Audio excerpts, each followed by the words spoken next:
We live in a new age, and it's time for us to upgrade our tinfoil hats. Operation Tinfoil is a freedom-focused small business and trusted sponsor of this show. Their super comfortable new line of beanies and baseball caps will not only crown your skull in style, but each of these dome defenders is lined with a silver mesh that blocks up to 99% of EMF radiation from cell phone towers, Wi-Fi, Bluetooth, and yes, even 5G.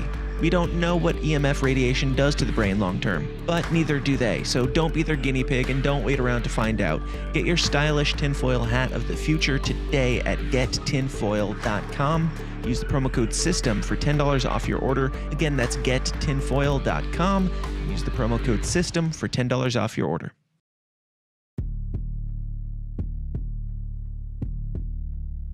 Well,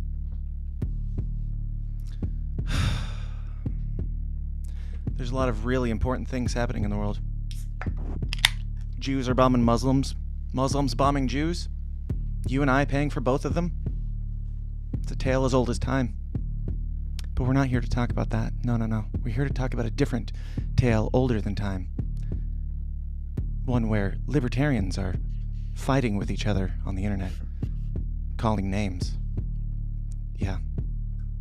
Politics and politicians just have a way about them, it seems. And last week we talked about an exhaustive list of the 2 LGBTQIA+ holidays throughout the year. And if you recall, today, October 11th, is National Coming Out Day, so today the truth comes out. And this is how we celebrate, because at the end of the day, is there anything gayer than libertarian inter-party drama? So, go share the show with your friends. Everybody say hi to Dave Casey in the chats. And let's get gay. All I ask is, if we have to give these bastards our lives, we give them hell before we do! The tragedy of our day is the climate of fear in which we live. Talking about the Salomon Brothers building collapsing. I would ask the congressman to withdraw that comment and tell us that he didn't really mean that. Half of some supporters do what I call activist support. I don't know what I said. I did not have sexual relations with that woman. The Bible commands that certain people be put to death. These were possessing weapons of mass destruction. 9/11 attacks were carried out by Al-Qaeda. Handle the truth. I remember that with that smoke! We are still here! We have to say yes to social justice.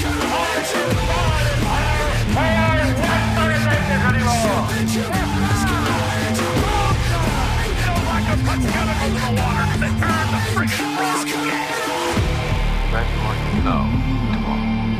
It's a big club, and you ain't in it. It is indeed a big club. That music is real loud. You're not in that club, but you're in this club, this cult.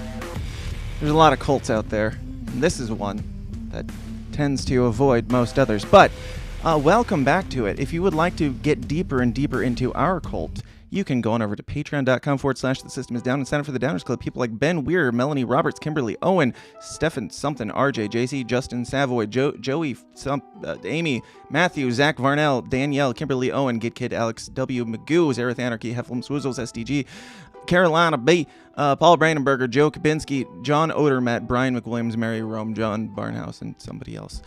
Go on over and get your name on that list and possibly have it read incorrectly someday by me at patreon.com/The System Is Down. That gets you not only that, but more weird, more raw, more not weekly, more offensive and more whenever content. After parties and such. You're familiar. We might do one today. I don't know. We'll see how this goes. Who knows? We might all just fucking hate each other by the end of this. But it'll support the show either way if you go to patreon.com/The System Is Down and sign up for the Downers Club now. And I will love you forever. Now, Dave? Dude. What's up? How are you, man? I'm fine. I ignored Twitter a lot. Days are upon us. Yeah, I know you did. I'm really proud of you for ignoring Twitter. I think after today, I'm going to take a little mini hiatus. I've been just like telling all the you. Caseys, just shut the fuck up and let things do what they want. But no, you gotta fight your battles, but pick your battles, and we'll get into all that. But anything new in your neck of the woods outside of Twitter drama? Yeah, we opened up a new shop here, man. We're selling some CBD, smoking hemp joints. Nice. Scaring the straights in the neighborhood. Feeling pretty good about that. Perfect. And Keeping it the chill. buddy's crushing it too. Yeah, so local Chill vibes when in you- real life, and then you get on Twitter, and it all just comes out, huh? This is it. Yeah. Right on. Are people able to buy your CBD stuff online? Do you have an online Yeah, store? there's a website. As a matter of fact, since you asked, it's www.wheelies Pharmacy. That's pharmacy with an F, like a farm. Nice. .com. Yeah, go buy the CBD, or you just reach out to me, and I'll give you a nice Downers Club discount. Nice. So, Yeah. Hell yeah. Now, your boy, Mr. Heise. hmm So- that's my squad. That's Mhm. full transparency. I know. That's the word of the day. Transparency. That's my boy. Yeah. He's my boy too. I like him. Mm-hmm. Friends with him. Consider him a friend. Consider Josh a friend too. Mm-hmm. Which is going to make this all the more fun. And I will say, before we get into anything, both people that are involved in this conflict have a link to join this call. So whoever decides to show up, it's up to them. But we are joined at least by one half of this this drama in the party between Michael Heise and Joshua Smith. And somebody showed up. Michael Heise. Everybody say hello to Do Nothing Grifter, Michael Heise. I would love to get gay with you guys here today. Yeah. Let's do it. Bring I the know you would. rainbows. Well, I did wear a shirt with your face on it. That, for those that aren't familiar or don't remember, this is the Cope and Seeth shirt that I made specifically for Reno. And then I got some big names in the Libertarian Party to sign it, like Michael Heise and Joshua Smith, etc. But it's You look new like day. a heist shill, bro. I know. Wearing it on. Yeah. Well, Josh signed it too, so that's All right. that's on him. But I don't have a Josh shirt. Josh, send me a shirt. You should. But so there's not like a hardcore agenda here. I mean, to be very clear on everything. Obviously, Dave, you're supporting Heise in this. This isn't really a debate unless somebody else decides to show up, because it's not my job to defend Josh. But I will do my best to play at least devil's advocate, being just a third party here, just for the sake of people's questions on the internet and such. All I give a shit about is what is the actual truth. And if the truth lands in favor of one person over the other, I don't know. At the end of the day, this is all really dumb to me. But I respect you guys both for other things that have happened in life.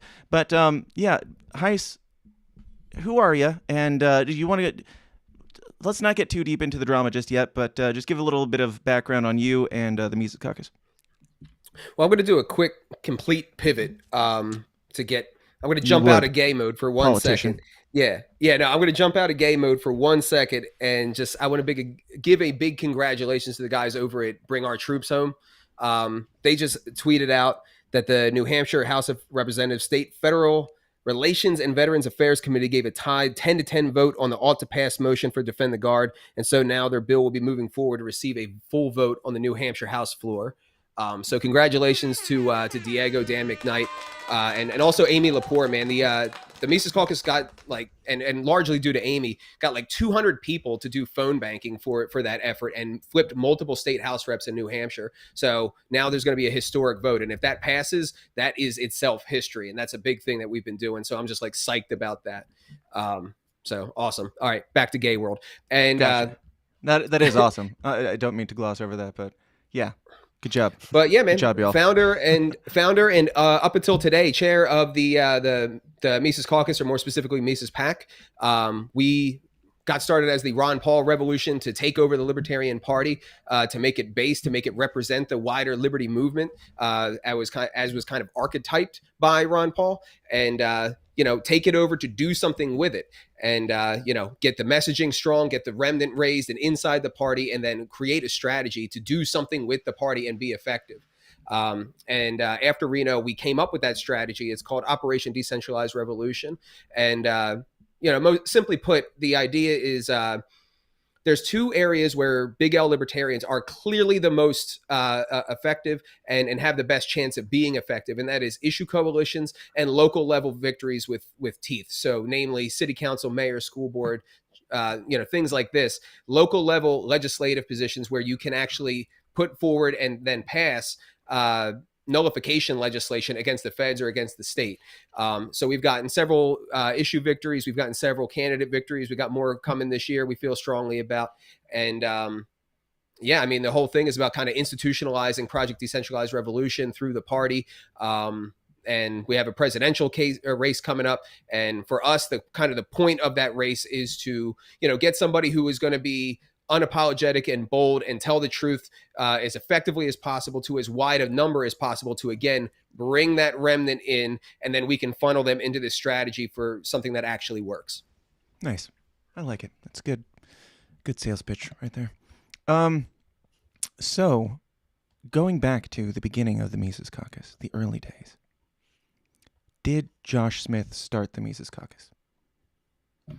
No, he didn't start it, but I started. But Josh came in very early, and no one has ever tried to take credit away from Josh. No one ever tried to, diminish what he did do, especially early on. Josh has done things that he deserves credit for, and Josh has skills that he deserves credit for. In the beginning, we had nothing, and we tried to throw some Hail Marys at the beginning. We tried to get like Judge Knapp to run for chair. Ultimately, at that very early stage, the disgraced former chair, Nick Sarwark, was like calling Ron Paul a racist and calling the Mises Institute racist and all of this Nazi stuff. Facts. And that was like absolutely unacceptable. You know what I mean? Like, I found the Mises Institute through the Ron Paul revolution, and that kind of formed the backbone of me being a libertarian and being an anarchist and being an Austrian in my outlook. So to see the Libertarian Party, which when I think Libertarian Party, I'm thinking this is the Ron Paul party. And then to come in and see that they were doing everything to tarnish Ron Paul's legacy and flush his legacy down the toilet, that was absolutely unacceptable to me and a lot of other people. And like I said, we tried to throw some Hail Marys. We tried to get like Judge Knapp to run for chair of the Libertarian Party at that point. And ultimately, Josh was the one that said, I'll do it. I'll do it. Let's roll. And so, we got behind him and we threw all of our weight behind him. And then we started trying to harpoon, as we call it, the figures of the movement. And we were able to bring in Tom Woods and Dave Smith and Scott Horton and all these people to get their support and throw their support behind us and throw their support behind Josh. And then he, traveled the country, and we did this in 2018 and 2020. Gotcha. So you had a good working relationship with him, and he was not a do-nothing grifter at the time. Yeah, no. He was traveling. He took our show on the road is probably the easiest way to put it. And you know what? If me calling him a do-nothing grifter was inflammatory, then I'll own that. I will say I'm not. No one sees me on social media these days throwing bombs and insulting people like that. I left that all behind with Reno, but I felt particularly insulted and frankly wanted to get him in this conversation and thought maybe that would accomplish that. So, but no, at the time, yeah, he took our show on the road, and there was a lot of effort from a lot of people. He was going around the country on the support of the caucus and their donations and paying for that. So it was a team effort that he was a part of. Gotcha. And at what point did that start to shift and change into where you had more skepticism of him because he was running for chair again in Reno, and then flipped for Angela and supported her, and you guys went with Angela over him for chair, and you went with Rautzep over him for vice. So yes, where did that change? So there were patterns that we had seen while he was running that second time. The chronic problem with the LP at large, and the caucus is not immune to it, is the reality of scarcity. It's never like I've got 7 great options and I have to choose the best. It's never that. It's usually the person who wants the job gets the job kind of thing. And Josh was the person who wanted the job. But then as the campaigns went on, we saw issues of like tardiness or not showing up or lapses in communication and stuff like that. And we supported him fully. We supported him through everything that happened. I mean, when they did what they did to his daughter, man, like I'm the one who was there for him, literally in his room, like hugging him, telling him, dude, if you got to get out of here, like leave. Go handle this. The vote is tomorrow. Fuck it. We'll handle it. Like do what you got to do. So we were absolutely positively there for him for everything. But by the end of that race, we were starting to get pretty consistent feedback from people of like, we don't want to run. We don't want to see a Josh run for a third time. There was constant drama, constant conflict, all of this kind of stuff. And was it drama he was in a different. Was it drama and conflict caused by him or by people attacking him? I would say both. I mean, it's just he's around that time is when he started the podcast and started building his platform on Twitter. And I think certain things work for engagement on Twitter, and it's like a constant thing. Now, a lot of it, was aimed at us. It was fighting fakertarians. It was fighting these corrupt pieces of shit and all of that. But it was just constant personality conflicts, and things of this nature. And we wanted to try to get away from that and have somebody who could come in and really like get the W. Now, by the end of the close of business, he was already saying at the convention, like, I'm running a third time. Steve Nikela is my vice chair. And it's like there was no discussion. And by that point, we were starting to get a lot of feedback from people that they didn't want to see a third Josh chair run. And Josh, was, to his credit, was in a very different place in his life at that point then than he is now. And people just didn't want to see it. What was the reason why that they gave for not wanting? There was a lot of instability in his life at that point, and people just didn't think that he was up to the task. And they wanted something more professional to move the party forward. And Angela stepped forward, and said that she would do it. And then obviously she had a lot of support, and we were able to galvanize behind her. So like that, I would say that decision, and none of this is personal. You know what I mean? Like that's the other thing here is like, once you're in a position where you're making strategic decisions for an organization, you kind of have to make decisions along the lines of what is in the best interest of the organization. Yeah. And, this is going to sound brutal, but I've said this the entire time to my organizers, to my friends. Dave, how many times have I said this to you of like, fundamentally, this is not about relationships. And I'm not here for friends. Like I have my family, I have my friends that none of you know about that have nothing to do with this. I've got my father, I got my wife, like I've got everything I need. The friends that I do get out of this, I love them, but I'm here for the mission. And that's what has to be above all of us, including our personal relationships. And so we have to make decisions that are in the best interest of the organization. And by that point, we didn't think that he was, because not only was there the personality conflicts, but there was just a lot of things that he said that he was going to do that started piling up that he wasn't doing. And so we had started to lose lose faith that he would follow through on his commitments. What were some of the things that he was not following through on? So he makes this about board meetings, but like, I'll just run through a list of things. He was on the board of the Washington State Party, and then everyone there said that he didn't do anything. That he didn't push anything forward. He didn't work on any projects, this kind of thing. He tries to make this about board meetings. And I know he's missed board meetings here or there, but I don't think board meetings is like the thing. I think that's like the bare minimum of your commitments when you do that. He was on the board of the California State Party. They all said that he didn't do anything.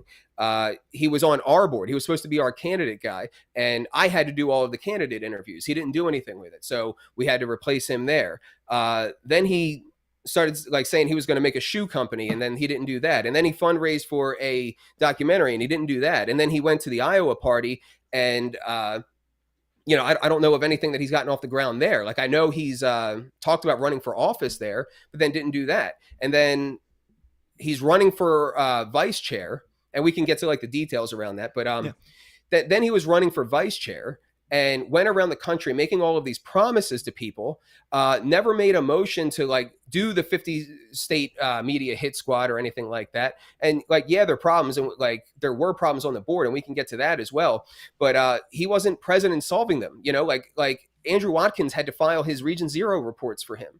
Yeah. He had to be like tapped by me and others to like go to meetings and stuff like this.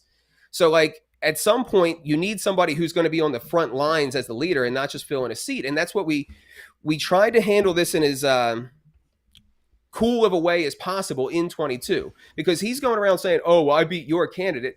Our official position was no endorsement. We didn't make any endorsement. We explicitly told people to vote your conscience. And because it would have caused a split either way. If we endorsed him, it would have caused a split by a bunch of people who felt that they were let down by his lack of follow through. And then if we endorsed Eric, there would have been a split because he was very off brand.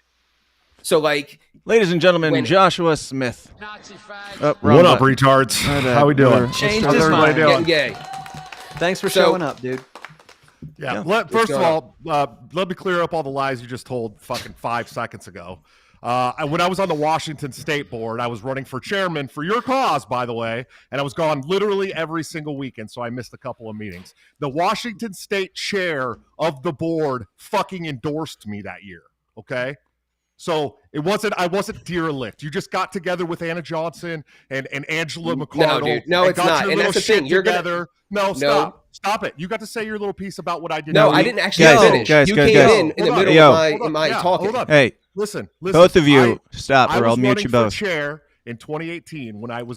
If you guys talk over each other, I will mute you, and nobody will hear you. And let's just have a conversation. Nobody can hear you right now, Josh. Just so you know. Okay. We'll wait. Saying or okay, you good? Go ahead. Okay. Now should I continue with what I was saying, or okay. Let's let Heise finish up his, and then you can refute anything that you wish. Heise, go ahead. Right. So there's all these things that he said he was going to do. He said he was going to do a 50 media hit squad. There was no motion for that. He said he was going to, do the book for Dave Benner. Didn't do that. Like there's just this. And it's not a coincidence, like, because what he's going to do is he's going to come in and make a bunch of excuses for why he couldn't do this or why he couldn't do that. And that's the thing. It's always excuses. You know who else came to the meetings was Angela. Angela had a baby and then walked on the stage of the anti-war rally with that baby. She had a baby while she was chair. She came into a meeting, I think 3 days after giving birth. You know what I mean? So like, it's always this kind of thing. And then it's always personal. Like, I'm not trying to make this personal to Josh. I understand why he might be receiving it that way. But the way I see it is I'm trying to speak to what we have seen, what a lot of people have seen, and why that has anything to do with his qualifications. And so, like, no, I don't think that he's going to be capable of maintaining the entire race. Like, I don't. And I don't think that he's going to serve the movement and the party with that race, because right now the entire race has been about attacking Rec and now attacking me and trying to drive drama on Twitter. And I don't think that's becoming of a candidate. I don't. Okay. Josh, the floor is yours. I stopped listening about 30 seconds ago, but I will say this. Listen, when I was on the board of the Washington State Party, first of all, it was the first time I had ever been put on anything in politics other than running on campaigns for Ron Paul. Okay. I was running for chairman every single weekend. I was at another state convention. Are you gonna dispute that? Would you dispute that I was at a convention? No, I'm saying that Angela. I don't care what Angela and Anna Johnson came up with to try and beat me in my vice chair race. Okay, it was all bullshit. I'm saying it's a misdirection. You made commitments and then didn't do them, and now you have now you have excuses. First of all, I was voluntold to be on the Washington State Board. Okay, I was the only person from my region that just happened to show up to a state convention. I only went there to see and speculate, and they made me the region rep. I built 2 county affiliates in my region, by the way, without ever knowing what I was doing at all. Okay, I missed meetings on the weekends because I was traveling for the cause of the Mises Caucus literally every weekend, to the point of where the party chair of the Washington State Party put out a 6-paragraph endorsement of my campaign, dude. Okay, so you're going to tell me that everyone there was talking shit about me? No, the people who came on for the Mises Caucus that were trying to beat me for vice chair last year came on and started saying those things about me. The old board of that state party was prior to there even being a Mises Caucus. Okay, I had conversations with people, dude. This is what they're saying. So if you're telling me they're lying, your problem's with them. Bring receipts, dog, because I got receipts. I got dude, I don't go around keeping chair. 5-year-old conversations like that. That's crazy. You just say whatever you feel like saying, and you don't care what you're doing or what kind of damage it does. And then let's talk about the California State Board, where Angela tried to say that I missed meetings. By the way, I was running for chair a second time. When nope, I said California it's not about meetings. I said that's the bare minimum of somebody to do on that board. What projects did I take on in California that I didn't finish, Mike? Name one. Name one. Name the ones that you've built. Name a project that I took on in the California or the Washington State Board that I didn't carry out. Name what one. Did you build? Name one. I built affiliates. I built county affiliates. Okay. What did I not do? Tell me what I didn't do. Tell me. And those two boards, what did I take on that I didn't do, Mike? But dude, if you have this laundry list, it's not like no. You're asking me to prove a negative. You're asking me to prove a negative. No, I'm you not, have because like I have he's not. proof He's asking. that I built, He's asking you what did he start that he didn't finish.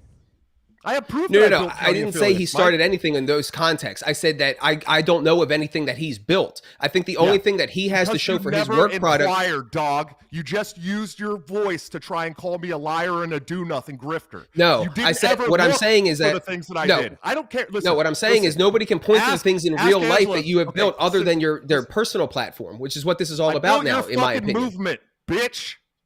I built movement with you. Yes, I did. Dude. Yes, I did. Yeah. Fucker. I don't give a fuck what you say, dude. Like all of us did together, but I definitely did. Okay, Josh. You were the tip. Go ahead. I just want. I've heard you say that a lot, Josh, and I would like you to expand on it. Like, what do you mean by you built the movement? I listen. When I got into that group, the Mises Caucus group, how many people were in that group? Dave, anybody? Do you remember? Do you remember how many people were in that group? Did we have a Dave Smith? Did we have a Tom Woods? Did we have any of that back then? No, we didn't have shit. Yeah, I was there day one. So, I remember. Yeah. Yeah. Okay. So there was like 50 of us in a Facebook group, and I'm like, hey, let me be the guy. I want to be the guy, right? So I put the bullseye on my back, right? Bro, so I put the bullseye on my back, Jesus? right? You dragging the cross? Stop. No, listen. Did I not put the bullseye on my back? Did I not go and be the face? Did I not go and do all the interviews? Did I not go to all the state conventions? Did I not do that? Can you, dude? I said that earlier. I said that earlier that you did. I know that earlier. So again, no one's ever trying to. You're the one trying to claim that people have taken that away from you. But that was also on the back of all these other people coming in, funding your way around the country. But you're trying to say that I wasn't doing anything. So no, dude, I opened this conversation up, giving you credit for what you have done. He did. Right. Cool. Now you're pivoting to those 4 years that I was doing those things, saying that I didn't do anything and all the stuff that I took on, I didn't finish. No, I said in the context. I said in the context of your board positions, everybody told me that you weren't doing anything, and then you pointed to a couple counties that you built, and good, fair enough, good for you. But yeah, which that's you never inquired about, you never asked about, you just automatically. Fair enough. You built a couple counties. Okay. Fair enough. You built a couple counties, but all of these people in the movement built counties, and that's why we were growing. Awesome. Great. And then I got on the California board. All right. What did I take on that I didn't finish? Name one thing other than the candidate support committee that you started for your board that I didn't take on. And I can explain that too. You started endorsing candidates that I told you directly not to endorse, right? And then what did he do? He turned around. What did Sasha do? He turned around and started shit talking us. He protested Tom Woods' speech at the national convention. Dude, that was not. Hang on, that's one candidate. You didn't do any interviews. Number one, you didn't do any. Yes, I did. Right? Yes, I did. No, you didn't. Yes, I no, did. I yes, did I all did. of them. Oh, dude, okay. The whole board knows that that's not Okay. true. And again, you're telling me to say that. what you did because you're asking me to say what you did, dude. If you have this laundry list of shit that you've did, so like for example. I help build a whole bunch of state teams to then take over the party. We do monthly trainings with candidates to then run and support them. We do call bombs for I can name a whole shitload of real life shit. Well, no, because it was so much smaller. Of course we weren't. Exactly. It wasn't. It wasn't even until after we got our asses kicked in 2018 that I started taking the concept of state organizers seriously and then building that out. And then that's when Jeff came on. But my point is all of this stuff contributed to you, and you're making it about me. I did this. I. When it's we. You're making it about me, dog. You're the one that's going around calling. You're calling my supporters. Dan, can you mute telling these guys them for a these second? things? Right? I can't mute them without muting you too, Dave. Okay, I need a second. Can I get a minute? Yeah. Okay, because I feel like I can help I don't know. A week ago, I would have said, let me get these guys in a room and talk this out. But Josh, dude, let me say, because Dan, I owe this to you and to your audience, and you already knew this, but let's just set up. I want you to view anything I say through this lens. 2 weeks ago, I took a gig working for the Rechtenwald social media campaign. So if you see that stuff, that's probably me trying to help him out getting this campaign going. So I want you to know that in the beginning of the show, so I don't tell you that at the end or something, whatever. I don't owe that to anybody, but I want you to know that. Also, before this episode, I was working with both campaigns in some capacity, so we'll see if that lasts for the next hour.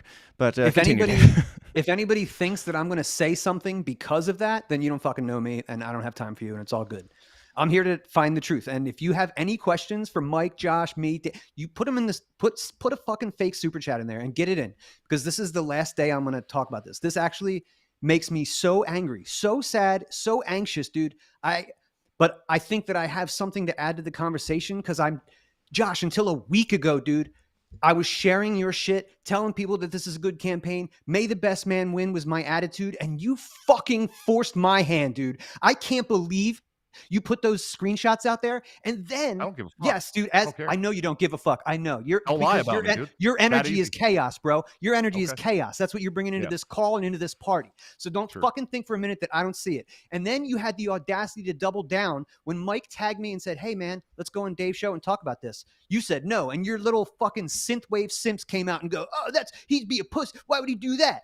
Go on Josh's show." And then he said, "Okay, I'll do that." And you said, "No, I'm not talking about it." Dude, this is textbook bitch shit. Textbook. There's nothing I can do for you about that, bro. So a week ago, I was sharing your link, sharing Smotz's commercials for you. I just had you on my show. I just talked to Toad. I just said to him, he said, "Oh, hey, I'm only supporting me and Josh." This was 15 minutes ago, bro. I said, "Bro, I respect that. May the best man win." But you took it to this place, bro. I was in that caucus since day one, just like you. And yeah, you did put the flag on your back. You did take it around. And as you love to say, that I went around to 49 states and I shook these hands and I met these people and yada, yada. Bro, that's all true. But if you're going to pretend or imply that this is some kind of charity that you did for the caucus, bro, then it's gloves are off, motherfucker. Dude, you got just as much out of this, if not more, than anybody in the caucus. You got to fly around, couch surf. You got to fucking drink and have a party at every single one of these state conventions for 4 years. And dude, what did you do it? You did it on the engine of the Mises caucus. All the money that you got to do that, bro, all the plane tickets, thousands and thousands of dollars. People that are in this chat right now, bro, like Tim Miller, who supported you, like I supported you for vice chair. We went against the caucus, bro. We heard Michael Heise's whisper campaign saying, "Bro, Josh is not going to be the guy for this job. He's going to default." I said, "You know what, bro? You guys deal with Josh. I don't care. I want a fucking Ron Paul revolutionary on the board." So I got it. And you know what we ended up with, bro? Andrew Watkins. So I guess everything turned out okay there. But you know, dude, you failed the test. You failed the test when you quit. You asked us for your vote and you got it. And then you failed the test when you quit and you blamed the caucus for going to battle with Daniel McAdams because you didn't want the fucking pedo on the bill, and that was your reasoning for quitting. That's why they got shit from him, bro. You love to stir this shit up, and it is disgusting. You're making shit. You're making shit up again. You're making shit up too now. Cool, man. And here's cool. Yeah, and here's the thing. You're totally sidestepping the fact that I had problems with Angela. Okay, none of you guys ever bring this shit up. You never talk about the fact that she and Anna Johnson were working with Chris Lucchini last term to try and have me and Karen Ann Harlos removed from the board. You never talk about that. You want to talk about that? Hang on. You want to talk about that? Hang on. Let's talk about that. Let's talk about that. No, actually, you're being a politician right now. You don't care because you know who knew about that the entire time? Cool. Karen Ann Harlos knew about it. You know how she knew? How she knew about it? Because I fucking told her about it the night that the vote to remove her happened, because I was aware of it the whole time. When you see in those leaks people bitching about me, it's because I was the one being like, "What the fuck? We can't throw Karen Ann under the bus." And then so I told Karen Ann, and then you know who still supported Angela in Reno? Karen Ann. You know who's the aggrieved party who has repeatedly said that they don't want to be fodder and talked about? Karen Ann. But you don't give a shit about that because you want to score points. I love this turnaround, dude. Like, Angela was literally trying to work with Chris fucking Lucchini. Like, no, shut up, dude. Let me fucking finish. Go ahead. Shut up. Go ahead. Order. She was working with Chris Lucchini, okay? Chris Lucchini is an absolute loser brigade person, okay? Like she was making backroom. She was making those guys? backroom deals to have me removed. From the board, dude. There is literal screenshots of it, of her talking about it with Anna Johnson, and you're sidestepping that to talk about Karen Ann Harlow. No, this is no. I was not privy to. I was not privy to what I was not privy to whatever the hell was going on with you. I received a phone call. Happened, you didn't say shit about it. I received a phone call from Anna the night before the vote trying to convince me to help throw Karen Ann under the bus in exchange for 6 months of a Mises secretary. I told her she was fucking crazy, that could never happen. Even if we could guarantee that would happen, it wouldn't give us a majority, and that we would have a very, very serious brand trust problem if Karen Ann was thrown over the bus or thrown under the bus. And she told me, Mike, people are only voting for Karen Ann because you told them to. And I told her she was fucking insane. And then the next day, because again, another thing about that whole saga, I had about 12 to 15 hours of strategy meetings that you weren't even a fucking part of with Ken Molman, with Steve Nikela, and with Eric Rodsep to save her. And what we negotiated is what was playing out up until the point that the alternate, Steve Nikela's alternate, was flown in secret and came in after he flew home. In secret, by the way. Everybody, you can clearly see in those leaks Anna Johnson and Angela talking about it. It wasn't in secret. See, you're a historical revisionist, bro. This is what you do. You are totally sidestepping fucking everything. Everything. I'm not sidestepping it. I'm saying that no. I'm saying that I was the one standing. No, I'm saying I stood in the middle of it. I tried to save Karen Ann, and then you're just using Karen Ann as fodder for your political ends because Karen Ann and Angela. All right. Nothing is going to come out of this if you're just screaming over each other. Out of the equation entirely. Take Karen Ann Harlow entirely out of the equation. Your chair candidate. You're the one who brought her up. You're the no. You said you wanted to talk to her. Now you don't. Right now, I'll take her out of the equation too. Your chair candidate. Yeah, I don't blame you. Okay, dude, shut up, bro. Fuck, dude. Great debater, really good. I don't care, dude. This is. You should care, bro. Shit, bro. I don't care. You want to represent the party? You're a turncoat too, bro. You're a turncoat too, bro. Anybody who doesn't vote for me is a turncoat. Turncoat. No, I don't care if you vote for me or not. I told you that in the beginning. What I care about is the fact that I proved that Mike's calling people and lying about me, and instead of saying, Mike, why are you lying about him, you took his back immediately. That's turncoat because shit, I'm not lying. You just take everything personal. You are lying. You are absolutely what am I lying? I prove. See, this is why I didn't want to do this thing, because you could sit there and say whatever you want, and you don't have to show your work, dude. I posted screenshots of your lies, dude. Fake super chat from Noble Phoenix. First question should be, why are you gay? Anybody who wants to field that question, feel free. It's genetic. Now you can sit here and just say whatever you want, dude. Now you just say whatever you want, and it doesn't matter. You don't have to show your work, dude. But I proved it already. I proved it on Twitter. What did you, dude? I honest to God don't even know what you're claiming and lying about. I'm stupid. I don't know what happened. I don't know that I was calling. No, I'm asking you what I'm lying about. I have conversations with them about how you are do nothing grifter and blah blah blah blah blah blah. What are you talking about? And then I already said, hang on. And if you didn't hear that, I already said that calling you a do nothing grifter was inflammatory, and maybe I shouldn't have done that. I did it because I was pissed. Listen, just because you're not using those terms doesn't mean you're not trying to explain this to people. You're still trying to tell them that those 4 years. Let me explain something to you. Okay. Let Josh finish first. Go ahead, Josh.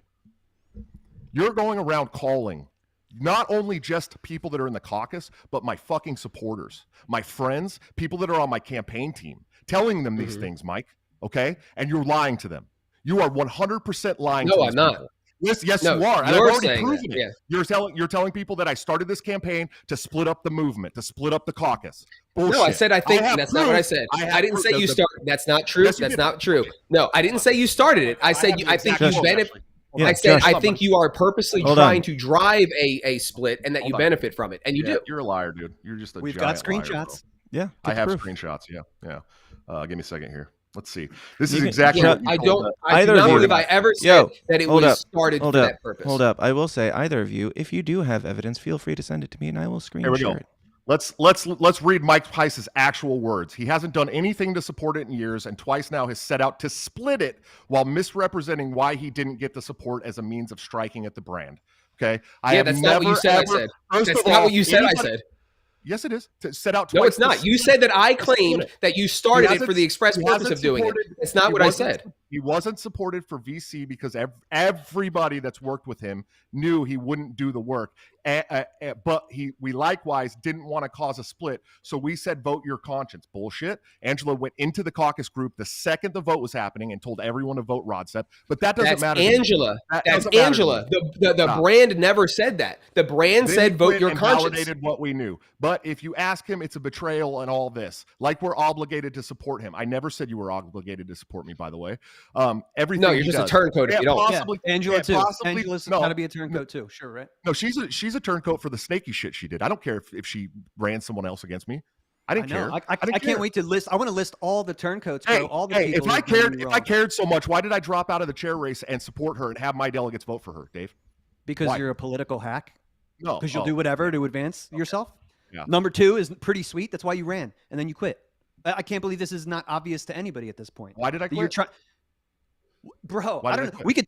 Well, you said it was because you and I sat here and had a whole conversation in episode 394. You can go listen to the entire conversation about that. You know, bro, 96, 396. Mike and I probably should have just been realer with you earlier, and you should have been realer too. For the good of the movement and the party, for the good of the party, for whatever, man. In fact, up until a week ago, bro, I would have said, "Yo, man, Josh is bombastic and shit, but whatever."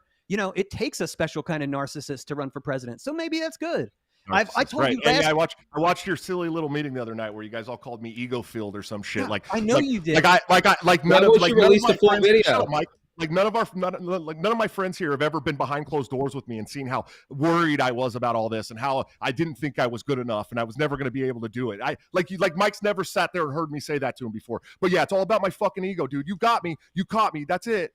I just can't. The historical revisionism here is insane, dude. Insane. Because, dude, it's exactly what I say. You keep bringing it back to it's a personal thing for you. If you both got to keep talking while I'm trying to talk at the same time, I can't hear you. I don't know what you're saying, and it makes it look like you guys want to gang up on me when I'm trying to explain my piece, bro. It's stupid. Knock it off. Seriously, knock it off. I'll be the judge of who can knock what off, but go ahead and speak. I would also like for people to not speak over each other. Well, you tell, like I said, you're calling people, you're telling them I'm trying to split it besides the fact that I posted screenshots of your text messages when I texted you and said, hey man, I want to work with you. Tell me how we could do this. Support me. Let's do this thing. I think that you and I coming together can help this movement grow again because it's plateaued, dog. It's plateaued. I don't care what you say. The financials suck. The caucus isn't making a ton of money anymore. The amount of membership is terrible. We lost half our members. I know some of that was the token issue. If only you were on the board to do something about it. Christ, dude.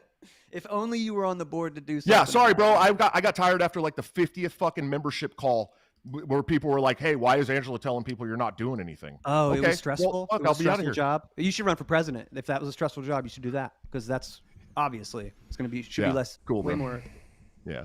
Yeah. The numbers are down. All of these things, yeah, the numbers are down, but all of these things have context. Not just a little bit down. Like historically. What do you think? If you had to pick one thing for why the financials are down, which they just had a 6-figure month, by the way. Oh, sorry. If you had to pick one thing for why the financials were down, do you have something that you could point to? Because I don't know. I haven't been on the board for quite some time now. What are the years? You were on the board. I'm pretty sure you were on the board when this was happening. But I can tell you that paying your baby daddy 10% of the monthly revenue unilaterally without asking the board probably isn't helpful, especially when he's not even bringing in that much to the party. But there's a whole other thing. There's a whole lot of other things. Hang on. You can't point to it, even though I'm pretty sure you were on the board at the time of this being an issue. I just pointed to one thing. No, there's one thing that stands above everything as a negative effect on financials. And that is the migration from Razor's Edge into Civi CRM. And were you on the board at that point? Did you not just hear me say the token issue? Did you not just hear what I was talking about there a second ago? The token issue. No, I didn't. That the tokens didn't work when they migrated. That was how we lost. And you were on the board. Our data. Right. I was not on the board when the migration took place. No, I was on the board when the votes for the migration took place. Yes, but I was not on the board when the migration. Did you vote for it? Yeah, I did. But no one told us that was a token issue, right? So no one explained that to us because we already run all our staff that knew about that. I don't blame you for that. Hang on. I don't blame you for that. I blame the IT staff that advised the board to do that. But again, you're going to sit here and say, "Oh, well, the financials are fucked up because of the board," when you made one of the votes for the biggest financial problem. And that's just one thing. all the problems with the staff that had to go before that, the problems with the staff that came after that, the executive director out of the building by the executive director that you guys helped install. That one? Oh, I didn't do that. Or do you want to talk? Or do you want to talk about how the chair of the National Party refuses to make fucking donor calls? That's just not true. About that one? No, hang on. There's real. Hang on. There are real issues. Will tell you right now that she refused to do donor calls, dude. There are, and okay, but I don't believe them. Like, because I know she does. She was just on a donor call yesterday, dude. She was just on a donor call yesterday. It's only been a year and a half. And I know Austin is on donor calls, but again, you were part of the board that had that big problem. And then we can talk about the issues. I'm not sitting here saying everything is perfect or everything is rosy. I know what those issues are. I did more to try to solve those issues than you did while you were on the board. No, you didn't. You haven't done shit. You checked out. You checked out for a long time too, man. And then you came dude, back because I handle everything on the phone. Just because I'm on Twitter doesn't mean that I'm not doing shit, dude. I did a fucking tour. Caucus members that'll say you were gone too. Yeah, you did a tour that took you underwater, dude. That your headliner didn't show up for. Yeah, but at least I followed through on what I said I was going to do. And you had plans to be Dave Smith's campaign manager. And when that fell through, you scrambled to handpick another candidate so that you could be his campaign manager too. No one is under any illusion that we don't know what's going on, Mike. Like, I know. And this is stuff that I wait. There's a conspiracy that when Dave Smith, there is no conspiracy. I want to make sure Dave Smith's campaign manager. I know that. I know plenty of people that have been in meetings with you about that. Yeah, I'm not running from that. Yeah. Why would that be a bad thing to be his campaign manager? Because you're the chair of a PAC. It's illegal, first of all. Then you resign. You'd be resigning. Yeah, like I resigned today. Sure. Like nobody's more qualified to be Dave Smith's campaign manager than Mike, dude. No one's the guy who's never ran a campaign before. Name a more successful libertarian organizer in the history of the Libertarian Party. I'll wait, bro. I'll wait. Brown, probably. Do you think that Michael Heise does not have the ability to run a campaign? I don't think he's ever ran a national campaign, though. I don't think he has. Have you? You can run. Oh, he says he'll run 4 national campaigns. Bro, I'm on my 4th run for fucking at-large or the LNC is not running a national campaign, dude. Sure it is. Stop lying with statistics. You have to do exactly the same thing. Oh, you're fucking angry. Look how salty you are, bro. What a bitch. Right, dude. You're being a bitch. Bro, Josh, names. Come to D-State. Everybody names. I'm going to be there. Yeah, I know you will, man. Fledgling. I can't believe you did this, bro. You are a chaos agent, dude. You are. Oh my! Because I. So yeah. No. Let me jump back to what you said. You're a chaos agent for trying to clear your name from lies that are being told to your friends and supporters. That's the most ridiculous, dumb shit I've ever heard in my life. Ever. I need another minute. Ever. It's the most ridiculous, hypocritical, like deflection I've ever heard in my life, dude. Ever. Heise was going to go first. Okay. So it sounds like the conspiracy is that after 2 years of preparing for Dave running and making incalculable numbers of decisions around his running, that the Mises caucus needed to find another candidate to fill that void. Is that the conspiracy? Like, no, that we have to find another candidate. Okay, like if I manage a campaign, we know how much money there is in management of a campaign. Your PAC's underwater because of a tour that failed. Okay, you lost your job. Hang on, let's talk about the tour. And you lost your candidate that you were going to manage, so you scrambled to find a candidate who didn't even become a libertarian until 2 weeks after he announced. By the way, okay, a big L libertarian. That shit doesn't matter. He wasn't a small L libertarian either. He was donating to Win Red and Trump PACs like 5 weeks ago, man. Oh, I mean, again, I know you hate to bring this up. I know you hate. I know you hate to talk about this, but he's been writing books as a libertarian for 8 years now. So it's just not true. He did. Is the Mises Institute in the habit of having non-libertarians speak and headline their events? Hold on. Did Rechtenwald support Donald Trump? Yes. He voted for him in at least 2016. I'm asking Heise. Hold on, Josh. Josh, I'm asking Heise. He voted for him in at least 2016. I've never asked him if he voted for him in 2020. Let's just assume he did. But again, so what? What is voting like? Well, the issue with that is the role in the goal? Not. Did he? Yeah, he tried to say he did. Yeah. Yep. Yeah. Yep. Okay, I haven't had that conversation with him. What, in 2020? No. I don't care if he did or didn't. I care if he's a liar. And I don't like the source here that it's coming from. But Clint, did you ever support Donald Trump? Michael Rechtenwald? No. My screen just went dark. So it's Clint 2016. Russell. Yeah. Let's watch this real Taking quick. the plunge. Did you go like full MAGA, or did you sort of pass through like I was libertarianism? A Marxist in Sometimes September. people do that. I was a Marxist in September, and I voted for Trump in November. That's incredible. How is that? So, and then he deleted the tweets, by the way. Did he? Okay. Made it even more realistic. And that was about 2020? That was about 2016. But it doesn't matter. Well, yeah, he there's was no donating secret there. to Trump's PACs 5 weeks ago, dude. Bro, you just there's no secret there. Listen, you can be pissed that he voted for Trump or that he supported Trump in 2016, 2020. I'm not mad that he supported Trump. I'm mad that he's a liar. Okay, Josh, this is all about lies, bro. What? Are you done? Go ahead. Can you stop for a second? Go ahead. Yep. As a presidential candidate for the LP, went on Austin Peterson's show and said, yeah, the CIA has done some good stuff. Yeah, some targeted assassinations aren't too bad, from time to time for the really bad guys. This is laughable, dude. He fucking put you under a Jedi mind trick and turned you into a statist before our eyes. Like 6 weeks. You mean I actually said, yeah, maybe Che going away wasn't such a bad thing. You mean that quote? Go ahead, write it off, man. Maybe he's a turncoat. The one quote. I honestly, you think that first of all that I wasn't joking. Do you think that libertarians think that targeted assassinations by the CIA are tolerable? No, I don't. No. Okay, cool. Did I snap you out of your Jedi mind trick, bro? No, I've been a libertarian since 2010, dog. And before that, I worked on Ron Paul's campaign.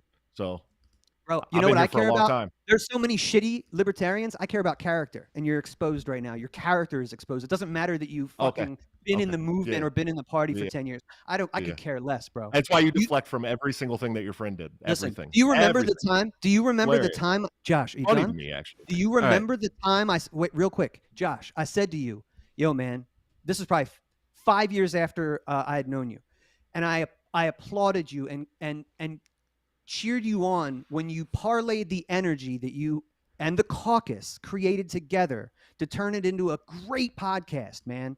You got a great background there. In fact, I said the only guy that was competing with you is Dan Smots. Like, you guys were putting in the work and doing the necessary shit, dude. You took that energy that you did not in any way create by yourself, and you parlayed it into something good.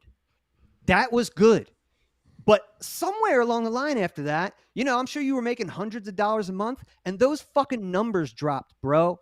Hard. You know how I know? Because I got thousands and thousands of less subscribers on YouTube, but we do pretty much around the same kind of views these days.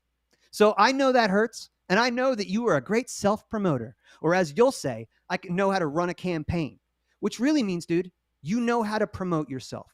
And I have no problem with a presidential candidate promoting themselves, bro. You think if Dave Smith was running, that he wouldn't be like, that wouldn't be good for Gas Digital, or if Spike runs, that wouldn't be good for You Are the Power, or if Maj runs, that wouldn't be good for Black Guns Matter. I don't want any fucking charity. And I want somebody that has been here and people know and can generate some energy, dude. I can't believe that you've chosen to use all that political capital to do this. I'm so disappointed, man. What? Dude, you're disregarding the fact that all this stuff took a lot of hard work from hundreds, like hundreds of people. I agree with that. Thousands. But here's the thing, man. The organizers now, even the ones like me and Tim Miller who supported you last time, they're not going to support you this time. Okay. Because so that's fine. You can. But that's why I think you won't release the video, because you put 2 clips that I don't even see what's egregious about. I don't have the video, by the way. You said you watched the whole thing. I watched the whole thing. I've never had the video. Your own organizers recorded that, buddy, not me. Yeah, but so that's fine. Hilarious and they could release it. That every organizer doesn't support you, but go ahead. Right, but they could. Some do, some don't. I don't really particularly care about that. I'm not entitled to it. You're not a turncoat if you don't support Rechtenwald right away and you hadn't heard of him and all this shit. I don't take that personally. That means I have a job to do. Like, I have to sell my candidate. I got to get his name recognition up. I got to make people understand the merits of why he is a better candidate than you. So that ain't personal. That's a job. You're lying about me. I mean, that's what you have to do to make your candidate more impressive. A chat from Michael Rechtenwald says, hold up. Whoa, that's not what I'm going for. Okay. Says, I should read it in boring voice. I'm sorry. I have explained my vote for Trump in 2016. It was a spite vote, period. I did not vote for Trump in 2020. No, it's too long. In 2020, I gave 25 to Trump when he was indicted. People in glass houses shouldn't throw stones. Hold on. Please hold on 1 second here. This dude is crazy. Okay.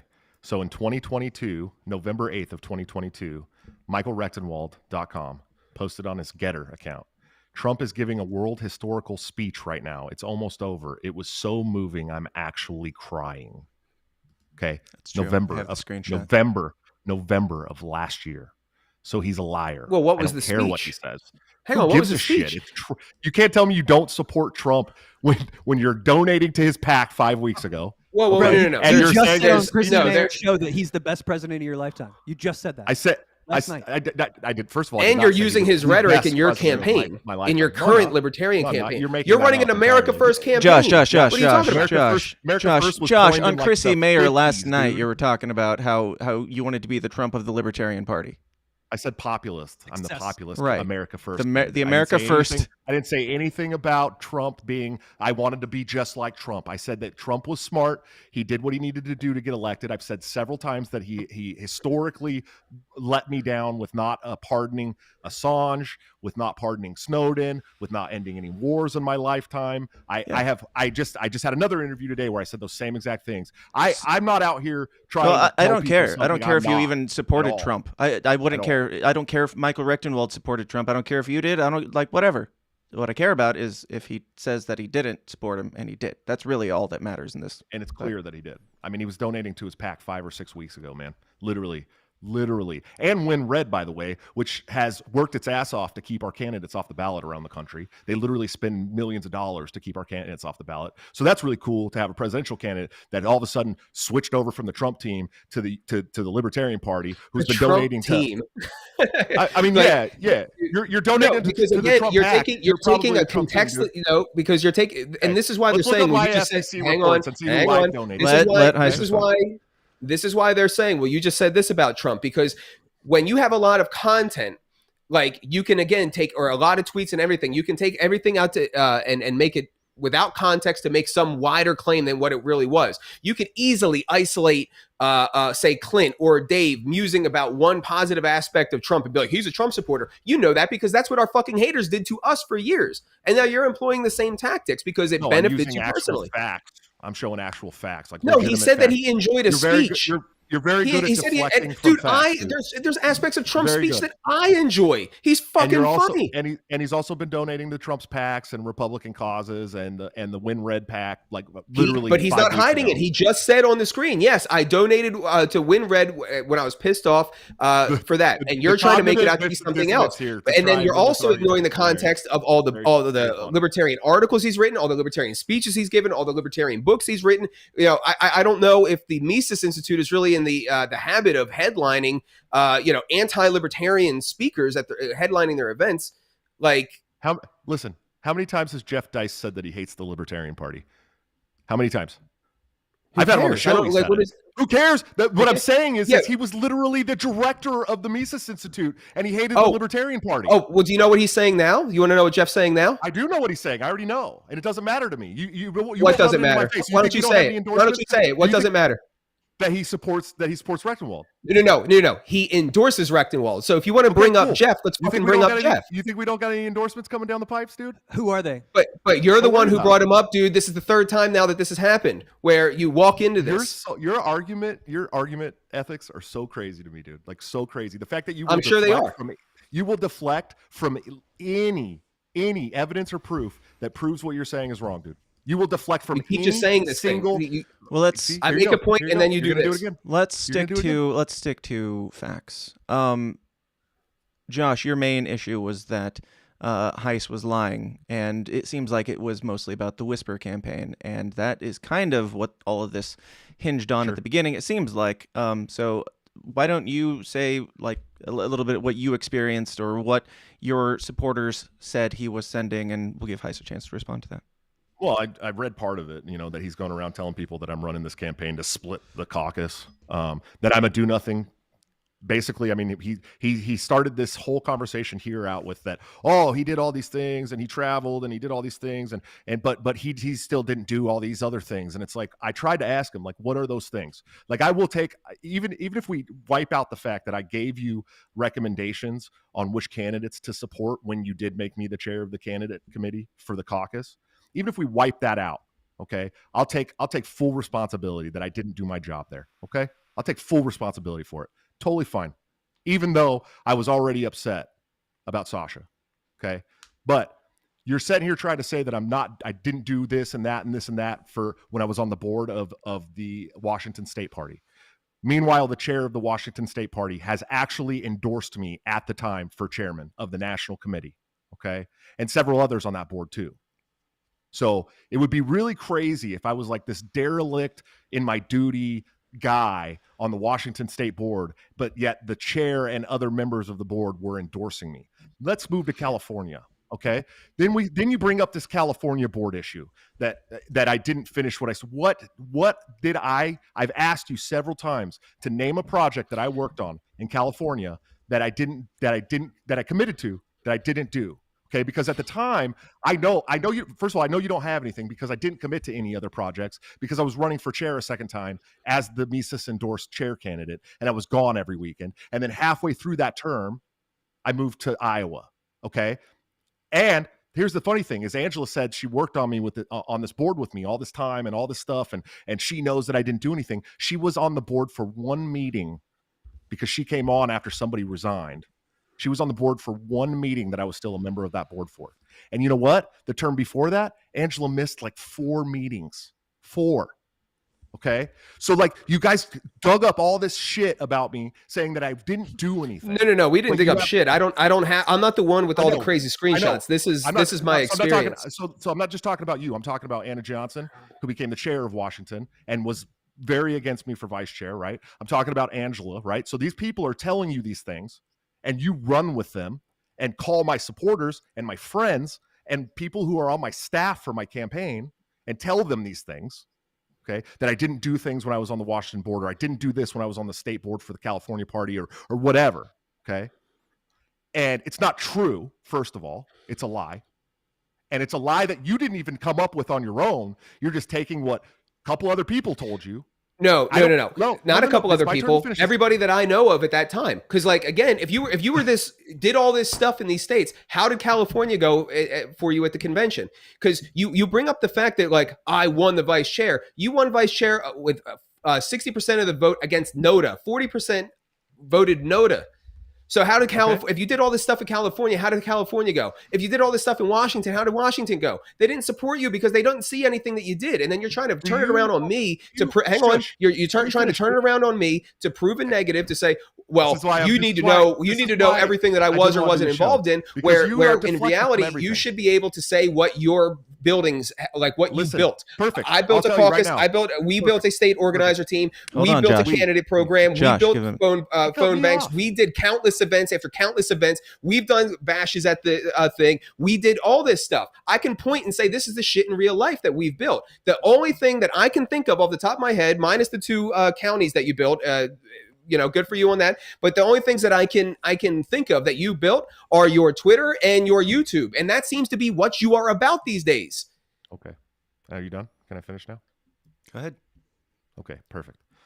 So yeah, you're talking about all these people that didn't support me in California in 2022, right? And from Washington, right? Did you or did you not take over the Washington State Board? Did the Mises Caucus did they take over the Washington State Board? Because I'll tell you, the people that at one point. Okay, did we have the board in 2018? Did we have the delegates from Washington in 2018? Yeah, it was pretty early, right? It was like totally not at all the Mises Caucus. None of these boards were controlled by the Mises Caucus in 2018 or 2020 for that matter. Okay, in California. No, we had taken. Now that's touchy because Anna is neither of our friends at this point. But shocking. 2020, we had to have listen to liars, dude.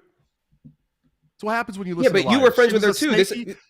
No, I wasn't. I was never friends with Anna Johnson. She was talking shit about me before the 2022 election, dude. What are you talking about? I was never friends with her. I was friends with Miguel. 2022 is a different time than 2018.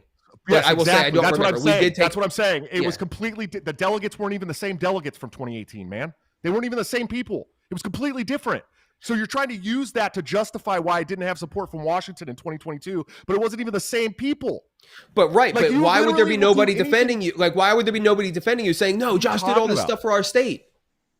They Why? weren't there. They weren't Because there. again, so I just ran through a list of like all this shit that you could point to in real life. What's yours? What are you talking about? I've already told you. I've What already am I told you. Josh, I want to ask you a question. I want you to answer me honestly. You no. I can't ask one fucking question. No, I'm the co-host of this show. So buckle like up. I don't even. Yo. Okay, well, guys, fuck you tempers. then, Chill. You love to tout that you got the Ron Paul endorsement for a chair in 2020. Yep. Do you think that there would have been a possibility of that happening without the work of the Mises Caucus? And do you think that the caucus had anything? Let him to do finish. With that Let him finish. Do you think they had anything to do with that endorsement? Josh, do you know that I went completely on my own to get that endorsement? Right? Yes, Josh, I'm quite sure that you went out of your way to take, promote yourself. Josh, just wait. Josh, you can respond. Just wait. I'm quite sure that you emailed Daniel McAdams over and over to get it. What I'm asking is, do you think that Ron Paul went and did a Wikipedia on you, or he thought maybe the Mises Caucus had a chance to make the LP cool for once in his life? Do you think? What do you think's greater? That Josh Smith was such a stand-up guy that he, or do you think it was the energy behind the caucus? I think it was that. Anybody watching this knows the answer to that, man. Let him respond. If you watch the endorsement, it's very clear. He tells you directly that I worked on his campaigns. Ron Paul knows who I was. Like, I've talked to him at so many events. I literally closed the ballroom down behind him at the Roads to Freedom Unconvention in 2018, Dave. Like, you want so badly for the caucus to take credit for this, but I personally have talked to Ron Paul several times, dude. I personally reached out to Daniel McAdams myself. One email, by the way. One single email. He said, let me talk to Ron and I'll get back to you. Okay. Let's see if he nominates your. How about for president, dude? Do you think he'll go to bat for you? I don't know. I haven't even had that conversation. Let's talk about. I haven't even had the conversation. Have you had it with anybody? Do you have endorsement from anyone of note? Who is it? Yes. Dude? This is the place to say it. Okay. No, it's not. I'll let them make their own endorsements, dude. Cool, man. It's hilarious. It's hilarious. But bro, it's hilarious that why isn't there trying one? to talk like this, but your candidate can't win a single poll. A single poll that comes out of your Twitter, bro. Not one. I don't give a fuck about they've never come out of my Twitter. They're not my Twitter. No, listen. There's a what was the poll that came out recently that had Rick and Wall underneath Green Party candidates? Okay, if you want to talk about People's Party, listen, we are all dudes who are playing this game. We can say, I think this is the best candidate. I think this is may the best man win. This is all fine. What you have stooped to is subterfuge, bro. Yes, I know. You took it to the next level. Clearing my name of lies that I believe were lies that were being told to my supporters is totally a bad thing. And I get it. Everybody. I get it. It's Angela's telling lies. I'm telling lies. Yeah. Mike's telling lies. I don't know that you're telling lies. Sure. Have you been telling lies too? I don't know. If you no, he's just a turncoat. You are, and that's the thing. It's right, and that's the thing. It's never no doubt good faith There's disagreement. No it's never, hey man, like why are you saying this? Like I can't imagine why. Like it's always you're dishonest, you're a backstabber, and frankly, I think it's because this is the kind of shit that drives engagement. I'm sure this whole thing will get plenty of Twitter fodder. Just at 100 and that's what you want. Woo! I'm the only one benefiting right now. Christina Baxter says, fake super chat. Everyone in this movement has value. Stop being gay and start getting real. Sure. That would be anybody want to weigh in on that? I stopped being gay a long time ago, man. So we're all gay right now, dude. It is national coming out. Not since college. You know what I mean? Mm-hmm. So all of us are gay today. This conversation can't be productive because if I bring up like actual facts, like things about that I've done on the boards that I've been on, or if I bring up these campaigns, or if I bring up the fact that, dude, I literally just wanted to run this fucking campaign and not bother any of you guys. Like that was like, why is that bullshit?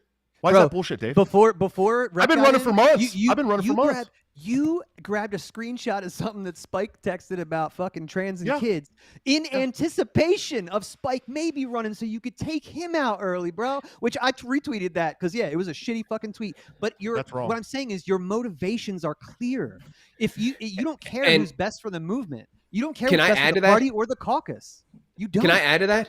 And now, this is not me supporting this candidate, but the same thing with Franzak, dude. Like, you kicked Ben Weir out of your Discord when he brought Chris Franzak in. Now, I get it. The guy before Franzak. I kicked him out. Okay, well, why'd you kick him out? And it was a shame. And I messaged him about it.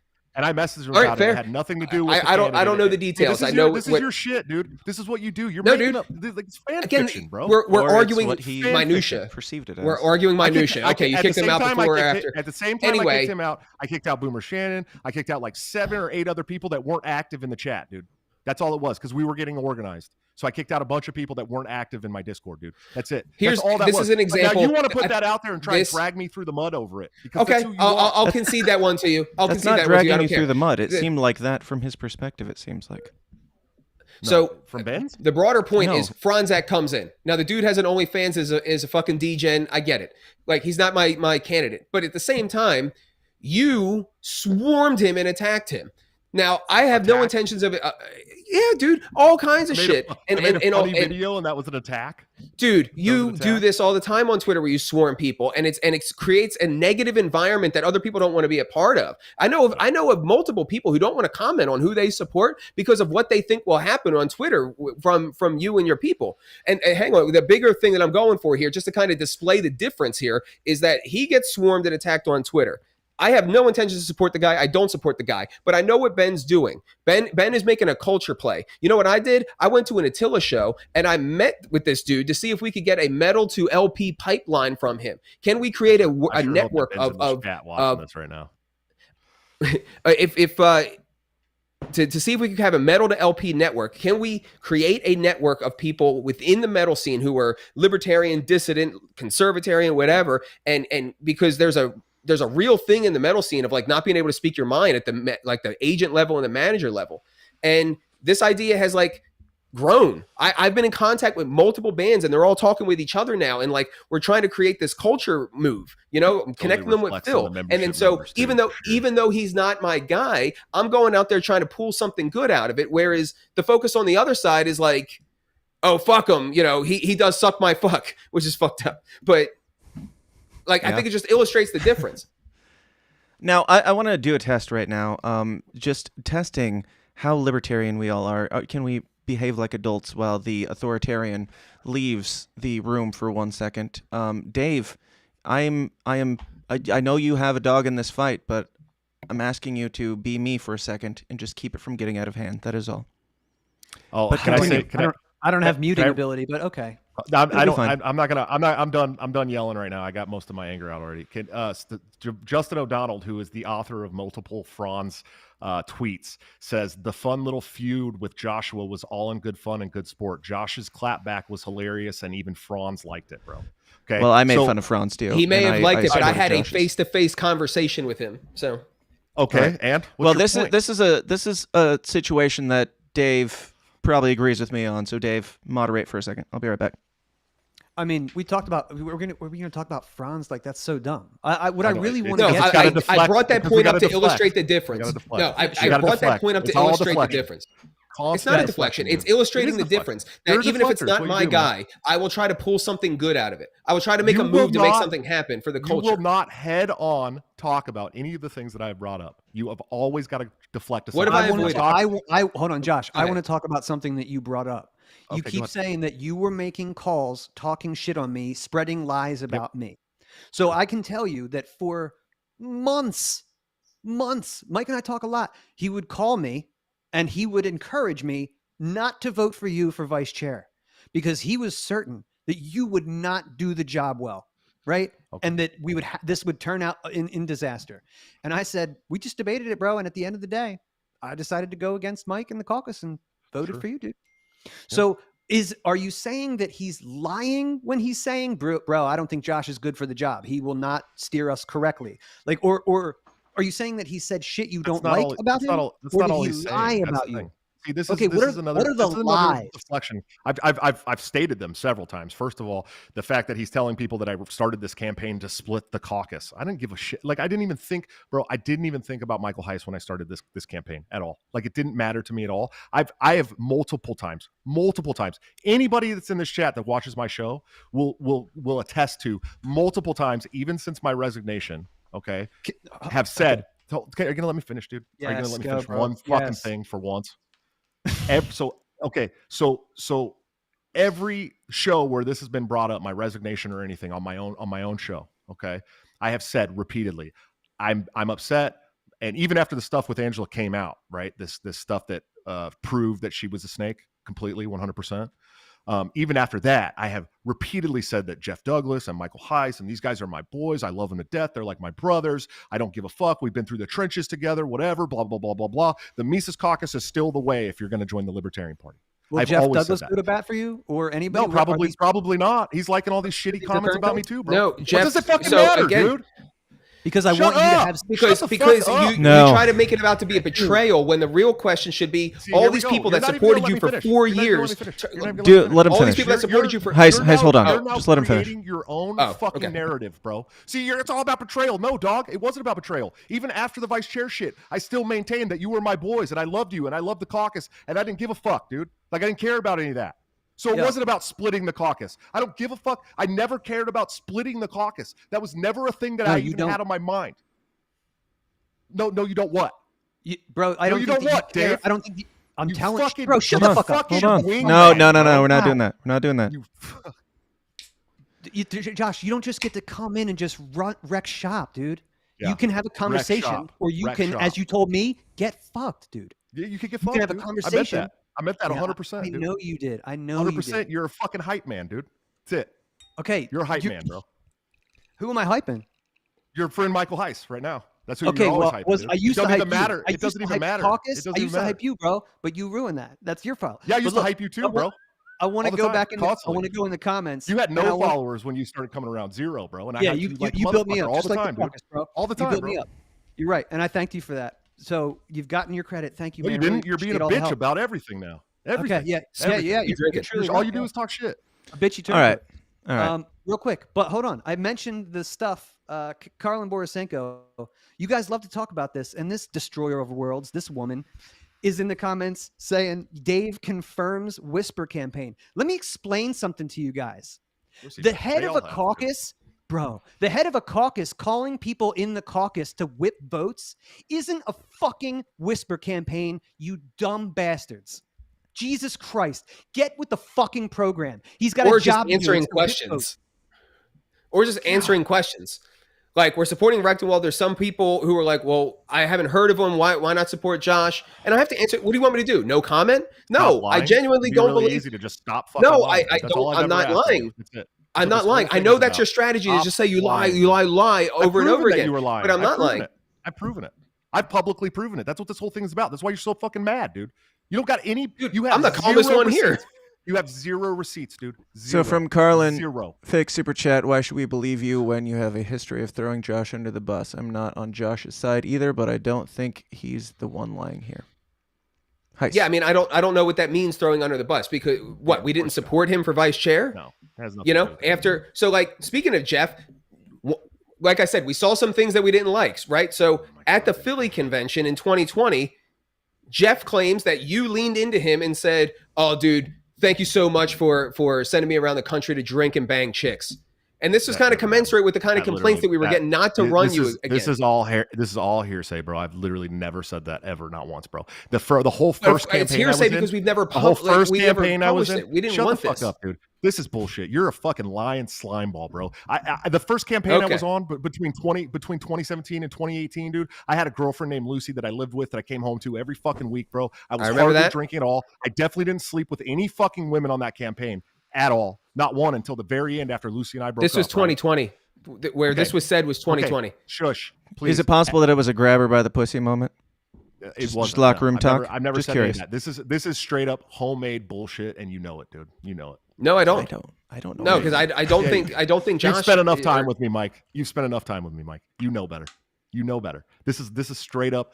Absolutely why I didn't want to do the show, because you're just going to throw out bullshit hearsay. No, dude, I have asked you repeatedly, what is the real life shit that you have built? What is the real life shit that you have built? No. Because that's what this is about. Fundamentally, that's what this campaign is about, is who is going to go out in front of the most people and spread the most truth, and use that to bring the most people in and then funnel them into a strategy. There's an overall vision and long-term plan here. You know what I mean? Like, and that has been stated for a long time. And we do not believe, and it's not like I'm alone in this. Nobody on our board, there's 9 of them. Well, my former board, nobody on my former board believes that you have that in you. Like, and if you release the video, which you won't, you will see that there is a chorus of people saying, yeah, I was done with Josh after this. I was burned by Josh here. I was burned by, and all of that stuff. It's not just something. So like I'm in a fucked up position where if we endorse you and support you, there's a split. If we don't support you, that's not true. I'm pretty sure you asked for it in the you released the text. You released the text of you asking me for your endorsement. In the beginning of my campaign, when there was no candidate, I asked, but have I asked you to endorse me since Rechtenwald was your candidate? No, I don't give a shit. Like I don't care if you guys run with Rechtenwald. He's a snooze fest, man. He's boring. You get the reports about it every day, dude. Every single day. I'm not worried about Rechtenwald at all, dude. At all. Okay, and you guys are free to do what you want. You tweeted to me that the only reason that you're not going after Termont, I said to you, I could read you the fucking tweet. I said, why is this guy getting all the heat from you, and Mike Termont, the just retired COVID cop, gets nothing? And you said because Termont has no chance, implying that you know who your competition is, bro. Don't lie, man. Yeah, at this point, we're much more concerned with Chase Oliver for sure. At this point. Oh my God, you're lying. That guy has no fucking shot, and you know it. That's why you're not going after. He's been organizing delegates for a long time now. Okay, he's already got South Carolina. Rechtenwald sat in between you guys in New Jersey, and you didn't go after Chase once. You know why? Because it wasn't Twitter, and you don't thrive in real life, bro. You didn't do shit. Oh, that's right. I forgot you guys. You guys when you were really playing in Fantasyland, who's going to be on my campaign? Who's going to be on my board? You said, "Oh, I'm sure I'll find a place for Chase." Josh, hold up. Place for Chase. It's hilarious. It's hilarious. Dave, wait, both of you, shut the fuck up. You're very Dave, funny, wait. Very funny. Dave, finish that last couple sentences, and then we'll give Josh a chance. When Josh was at a debate with these guys in real life, he didn't challenge either of them, and definitely not Chase, his greatest competition, who was right away. He didn't have shit to say when the transing of the kids came up. You know who did? Rec. And is he as polished as you, bro? I don't know. Probably not. I don't fucking care. Cool. Everybody should go watch the thing. New Jersey did a great job, bro. Oh, I hope that. Josh, you didn't challenge Chase once, not once on anything, dude. That's funny. So go watch. Okay, go watch the debate. Please go watch. Josh, wait. If he's your we can go back and forth with one-word answers, or you can let Dave finish, and then you can rant for as long as you want. Everybody knows if he was your competition, you'd be going after him online, and you're not. You didn't go after him in person or online, dude. You're going after Rec because he's your competition. Stop. That's the fact. Okay. That's the fact. Okay. And that's also why you're coalescing. Wait. No. Let Josh go. Yeah, no. Just let him keep going, dude. Fuck it. Go ahead. You guys finish your shit that deflects from every single point that's been fucking made in the last half hour. But go ahead, dude. Go. Please go. Keep going. Keep deflecting, bro. This is exactly what I said it was going to be. Mike Heise just fucking continues to lie. We've asked you several times. Wait. Josh, Dave just gave a rant and you kept trying to interrupt him, and now you're deflecting into their deflection. No. I wasn't trying to. It wasn't an interruption. I didn't have anything to say other than please go watch the New Jersey debate, because I watched your guys' board meeting the other night, and you guys tried to spend 20 minutes convincing yourself that he won that debate, and it wasn't even close. I mean, not even close, dude. We absolutely dragged both of them. If you guys in the chat can watch that debate, if you can watch the debate, if you can watch the debate, and I feel very good about that debate. Look, it was obvious who the smartest guy and the most qualified guy in the room is, with the least amount of panache. Okay, does that make you feel better? I would love to have people watch it. Yeah. I would. I do. Dude, I shared it around everywhere. We made clips of it and shit. We want it out there. We want it out. I want people to watch that debate. Please watch that debate. Please do. I was on Chrissy Mayer's show last night. Go watch that. Go watch all of the media that I've done. Please do. I want you guys to go and pay attention and see what I'm saying. None of it is trying to drag the I can't wait to see you go after number one competition, Chase Oliver. I can't wait to see that campaign start. All right. So fake super chat from Kate Paris. Dave, it is so sad this cannot be rebuilt with this energy. Anybody disagree with that? I don't know what she means rebuilt, because I'm defending the house that I helped build. So that's what I'm trying to do right now. So that some fucking opportunist doesn't come in and destroy 6 years worth of work. So you guys can. This is not about presidential candidates, because again, you can go back and see what I was tweeting a week ago, and it was, hey, here's Josh looking great. Here's Rec looking great. I think what she means is rebuilding the whole thing, because I mean, if the Angela screenshots are true, then the takeover is a failure, and is there where does the next cycle go if this grand thing fell apart this quickly? And Heise, I would like your thoughts on that. So for me, that I've always said this, like I've always been very transparent about this. The takeover was step one in a much larger, bigger, longer strategy. We have to take over the party, get it based, get it speaking our language again, which it is, and then institutionalize a strategy that can actually work. Because with the reality of third-party politics in America, there's not really much room for us to succeed. So where are those spots? It's issue coalitions, it's local level elections for the purposes of nullification. It's something like a third of the elections that we run locally, we win. So if we just maximize the candidates there, we're going to have more political power than we've ever had. So we need to embark on a campaign of like promoting that and training for that and getting tools instituted for that. And that to me is it. Base libertarian messaging, to use that as a funnel to run this strategy. It's really that simple. Now, I respect that, but it is getting close to the end of the takeover cycle, and God only knows what will happen next. So why did it take this long? And if it goes back to, God forbid, Prags or some other sect next go-around, what will be the plan at that point? Well, I mean, the plan is to keep moving forward and institutionalize the strategy. But as far as like, why did things take so long? Yeah, there was a lot of problems with the staff. Like both the old staff and then the executive director that was brought on. And again, I didn't talk about this stuff publicly, but I was behind the scenes constantly dealing with that. Because essentially, and I can say this publicly because I was on the phone. This was a one-on-one phone call with me and the executive director. This isn't betraying confidences or anything like that. I was told by the executive director that we cannot launch any new programs because the CRM is so screwed up, and how it how it deals with the data and how it tags data is so screwed up that any programs that we launch will themselves have the data corrupted and make the problem that much bigger and larger to fix. And so we have to fix the CRM and nothing else. And that could take 6 months to a year. I was told that we couldn't even do a membership drive because of where the CRM was. And I once again told this person, that's fucking insane. That is absolutely insane. And then the temperature started rising under the executive director. And then ultimately they left. And now all of a sudden you see all this stuff that was on the desk the entire time coming out.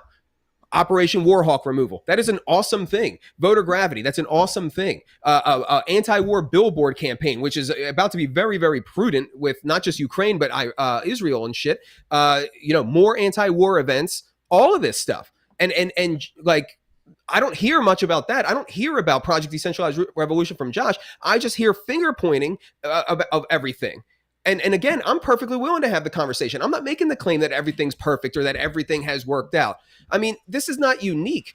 Like, if you look at Colorado, for example, Colorado is killing it. They're killing it because they are serious about institutionalizing Project Decentralized Revolution. But Hannah herself, the chair there, would tell you, it took us a couple years for us to like figure it out. And there's always going to be these growing pains. Josh? There's good and bad. I don't know what you want me to respond to here. If you had I anything. thought we were going to talk. I thought my biggest concern about coming on here was that the lies stop. And I even told somebody yesterday, I have no problem whatsoever working with any of these people as long as the lies stop. That's all I cared about. That's it. That was my whole concern. We've turned it into this big, huge, well, he's an ego, he's a chaos agent, he's that, he's this, he's that. And from the very beginning of this, okay, the whole thing that I cared about was not being lied about to my friends and my supporters to try and get support for your candidate. That's it. That's all I want to stop, dude. And you've turned it into all of these other things. All of these other I'm not things. The one who released screenshots and said that you took screenshots. You took screenshots and proved my lies. How dare you? Oh! No, dude, nobody's lying. I know care. you keep saying that. You are lying. You are. I proved that you lied. I proved that you lied.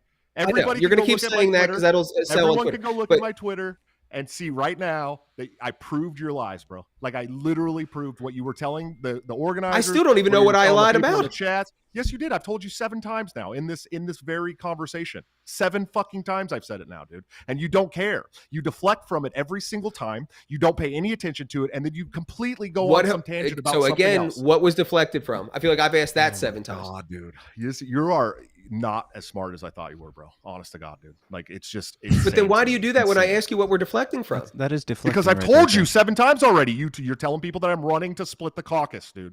Okay? I proved. You read that? No, I said, dude, how can you say you're not causing a split and then make a tweet sharing screenshots saying, I represent the actual vision of the Mises Caucus. No split here. Like, you're doing it right there. You realize that was all after I had gotten all these calls and screenshots, right? Like, this was after all of that. I never said any of that shit in the beginning of the but dude, you did the same thing before. You did the same thing before with Eric. Because like we gave you the reasonings for why we were why we weren't giving the endorsement, and then you made it out to be personal, and they're selling out, and all of this stuff. You think that doesn't? No, dude, no, it's not. I'm saying you cannot stay on one topic to save your life, dude. No, that shit matters, dude. Oh, that shit matters. No, it actually matters because you're saying that I did represent the mission of the caucus way better than Eric Rodsep did. Way better. Not even. It's not even close. So it wasn't a rhetoric. Lie. It wasn't like I was lying to people. You were trying to. No, you said that we were selling. No, you said that we were selling out and throwing you under the bus for all these things. This is our olive branch. This is our olive branch. We're trying to give. That's not the only thing I said. No, that's not the only thing I said.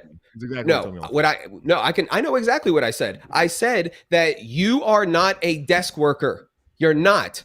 Okay. And I think that was proven with you quitting. I mean, it's pretty prudent that we said you weren't going to do it, and then you quit. You got me. Yeah. You got Dude, me. It's not you. It's hilarious. It's hilarious to me. It's really funny to me that you think that I quit because I couldn't do the work or something. Like, what? You said on your show. You said on your show, like you said, well, your last podcast, you had just said, well, it was something along the lines of like, well, you could say that I didn't really do my job, but like, I had a baby and things came up. It's like, dude, that's not what I said. See, you twist everything. I said that there was about a month and 2 days where I checked out because I had a baby, dude. That's what I said. Pull it up on the show. But that was one thing you said, but there was multiple. Yeah, you said multiple things, and and the other things that I said. No, you said both things. You said both of these things. Michael, stop. And then I kept texting the chair, asking her for, and I got the text of that too. I save everything, dude. That I kept texting the chair, asking her for things to do. One of the big concerns was that I was going to try to out alpha Angela, right? Right, that was a big concern going in there, is that I was going to try to out alpha Angela or some dumb shit like that. So as soon as that was one of a series of concerns. Okay, let me finish. So what the first thing I did after the election is I got a gavel like etched for her, right? That said to the chair that saved it all. I had it sent to her. I immediately started texting her, asking her, just tell me what you want me to do. You're the boss. Just let me know what you need me to do. Okay. And I kept getting stonewalled. I'll get a list for you on Friday. Okay. Finally, she comes to me. She's like, hey, do you want to do a show for the party? I said, yeah, dude, I'd love to do a show for the party. It'd be fucking great, right? I'd love to do it. So, okay, well, give me a white paper about what you wanted to do. I said, do we have any money in the budget for Dan Smott's intro and outro? Okay. She said, no, there's no money in the budget for that. She said, there's no money in the budget for that. I said, okay, well, then I'll maybe we can like personally try to fundraise for that. Okay. And then we had the Bitcoin fundraiser.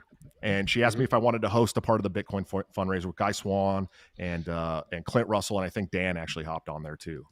I did. And within five, I did see her pulling back the reins. Yes, in real time. Within 5 minutes, she's sending me text messages saying, "You can't say it. You got to stop talking like that. You need to stop." So I decided to scrap the whole project because there's no way in hell that I'm going to have my speech, right, like policed at doing a show. It's just not going to happen. So I scrapped the whole thing. And she uses that to try and prove that I wasn't doing anything. Meanwhile, I'm getting stonewalled. Well, dude, you were given a platform. The question is, how are you conducting yourself? Heise, you had nothing to do with any of this. Josh, nothing to do with Josh, don't be an ass. Heise, hold on. Zero. Josh, go ahead. So I'm sending text messages asking her, what can I do? What can I do? Finally, I start calling staff members myself, dude. Okay. And you could ask the staff that have now been run out of the door if I was calling them, Robert Krause, Kara Schultz, all these people. Hey, what can I do to help? Tell me what to do. I started inputting candidate information into our Civi. I started doing all kinds of things, dude. But meanwhile, while I'm doing this, I'm getting phone calls from membership, okay, telling me that I'm not doing anything.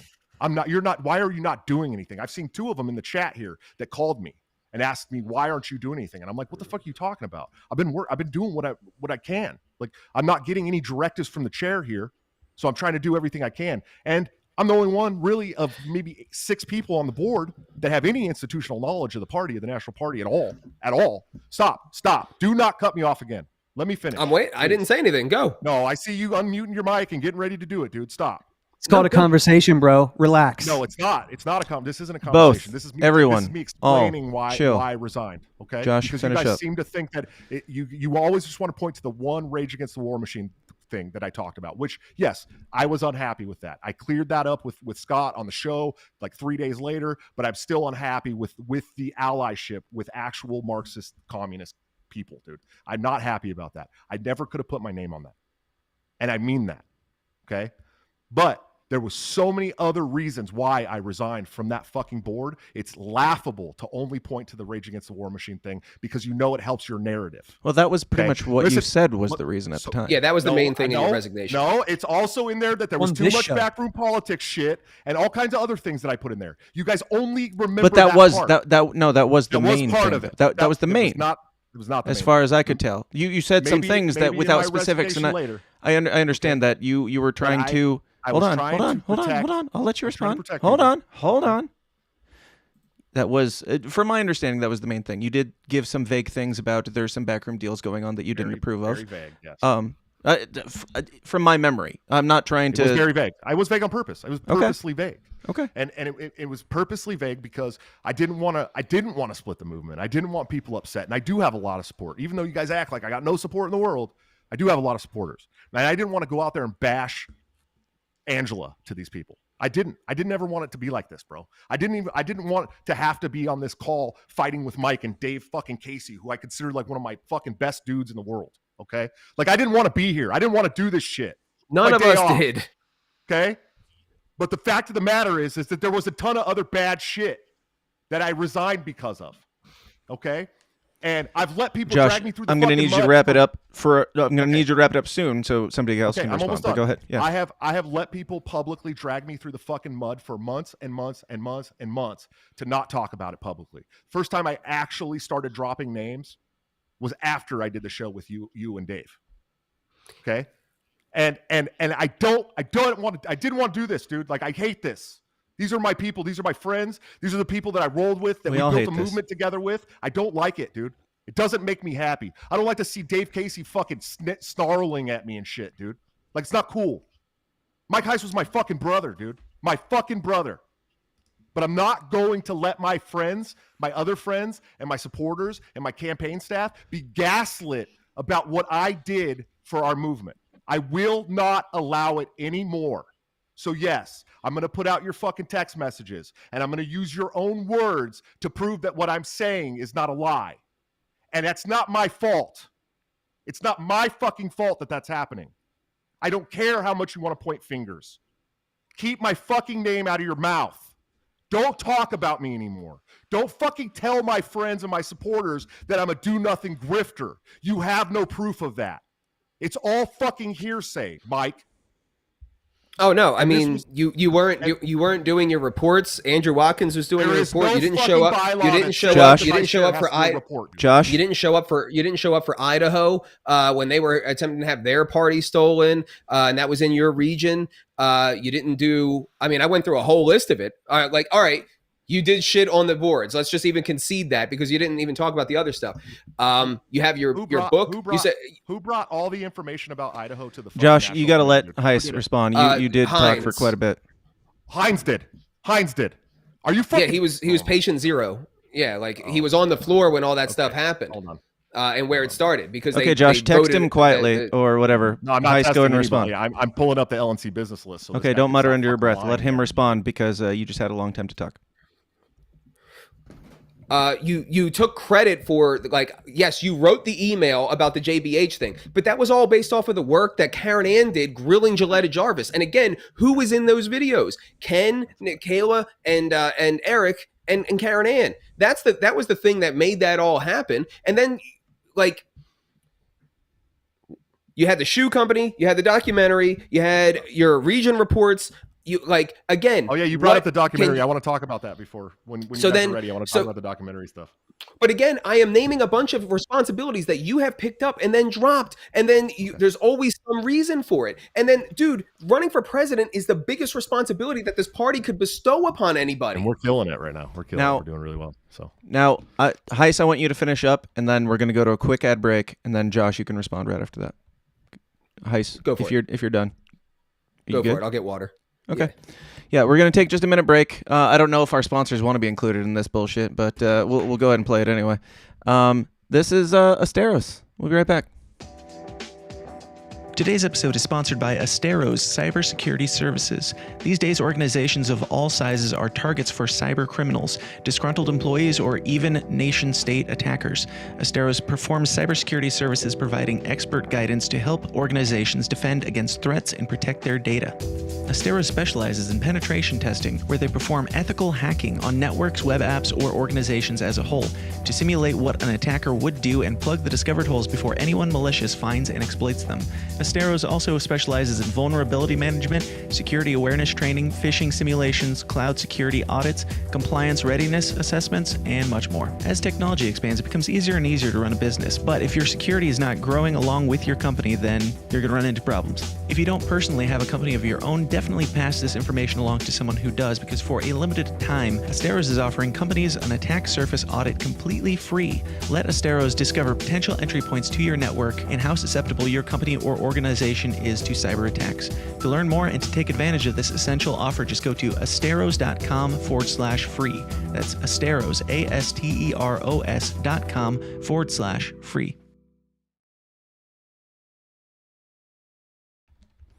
Yay! Most of us are back. Welcome back. I did say a minute, and it was a minute.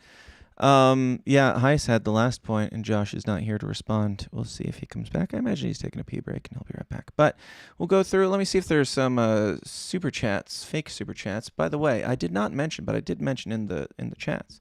If you would like, if you have a question, if you haven't figured it out by now, if you would like to ask a question, put in all caps fake super chat, because YouTube hates me, hates you, hates all of us, and doesn't let us take actual super chats. But I would like to get your questions, so get them in. I doubt we'll get through all of them, because there's a lot of you in here, and good on you for being here. I think it's it sucks, but it's important to air out the shit sometimes. And yeah, I do applaud Josh for jumping in and making it happen. It saved me a whole lot of work, a whole lot of mental capacity, and not have to play devil's advocate. I'm just sitting here drinking and calling y'all gay every now and then, which is fun for me. Let me see. Let me see if there's anything specifically for Heise. I don't know. I can't read and think at the same time. Fake super chat from Justin O'Donnell. I love Karen Ann as a person and a friend, but she's the last person who should be telling people to seek mental health help and doesn't help. Better helps brand by associating. Okay, well that wasn't the fake super chat that I was seeking, but it's the one that we got. And Justin, I love you, and you snore like you're dying. I spent Porkfest with you, man. You've got some things to work on as well, but I love you. You're great. Now, everybody get your shit together. Josh is also back. Josh, welcome back. So we'll take a couple more fake super chats while we're here. Fake super chat, Twitter exchange showed Heise lied about Whisper campaign. Is that right? I feel like we've covered that extensively. But does everybody get that? The difference between whipping votes and trying to get your candidate, then like spreading rumors or lies? Like, okay, it's fine. I just want to make sure everybody gets that. Yeah, I'm not reading these. I'm just pulling them up. Oh, this is one that I read earlier. It's not a fake super chat because you didn't hear the rules. But Michael Rechtenwald said, other than stating what I did, I want out of this mudslinging festival, not saying another word. And I respect that. Fake super chat from Hector Ruse. He says, Heise shouldn't smack Josh Smith having a podcast when Dave Smith had his podcast and did little for the LP fundraising or organizing. Yeah, I'm not knocking him for having a podcast. What I'm saying is that is his primary concern at this point. And that's what I think this campaign is actually about. Whereas with Dave, he was able to use that that podcast to get to be who he is. I mean, Dave texts with a lot of people, like Tucker and all these things. And that's the big difference. I don't care that Josh has a platform. I care that Josh doesn't really seem to care about the party and only cares about his platform. That's the thing. Also, it's a little disingenuous to say Dave didn't do anything for the party, because all he has to do is go on his show and go, hey, check out lp.org. And he'll bring in more. As Josh said, he was the leading recruiter for a year or two or so. So before was Dave. Yeah. So everybody does their part. And the leading which is libertarian funny because on your in the world. Which is funny because on your guys' board meeting. Your board No, meeting I'm the good. other night. Okay. Your board meeting the other night. Mike tried to give my recruiting efforts to Dave, which I thought was hilarious. Dude, I all of our didn't recruiting efforts are record Dave. that. No, I was the Like- number one recruiter in the party before Dave even joined the party, bro. Okay. But The Josh, vast how did majority you of get our to do with there? Dave. Like, How did yeah. you get to do that? Because you were the Mises Caucus guy, funded by the Mises Caucus. Oh my God! It wasn't because you're just literally going to take the credit for all the petition drives that I did. No, the ballot we're saying the access credit is fundraiser that I shared. set It's up not and yours. outlined Let him and respond. Let him respond. posted. Like you're No, trying I'm to not- take I'm not- all this fucking credit, bro, away from me at every Okay. chance you If get. that's what Yes, anybody you thinks, are. Dave, then let him finish. Sure. It was not the caucus that recruited. It was me fucking recruiting. I had a dedicated link, dude. My own link to sign up That new we members bought. around the country. That you what?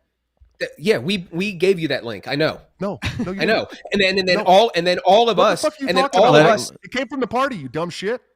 It was literally Dude, every board member we had our bought own Joshua dedicated link. Smith. We No, bought I mean, JoshuaSmith.com and then told you to do /join or /LP or whatever it was. And then all of us, everybody in the party, in order to get behind you and support you, said, join this. And then because as our guy, we want you to be the biggest recruiter. We want you to have that spotlight. But now you're turning around and taking a fucking team effort and making it all about you, which is one of my central claims of why you're not a good candidate.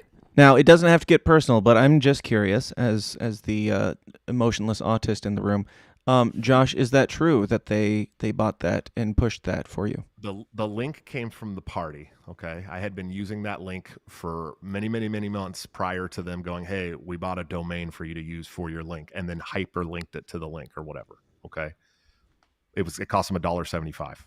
It was like nothing. Okay, and thank you for doing that. That's great.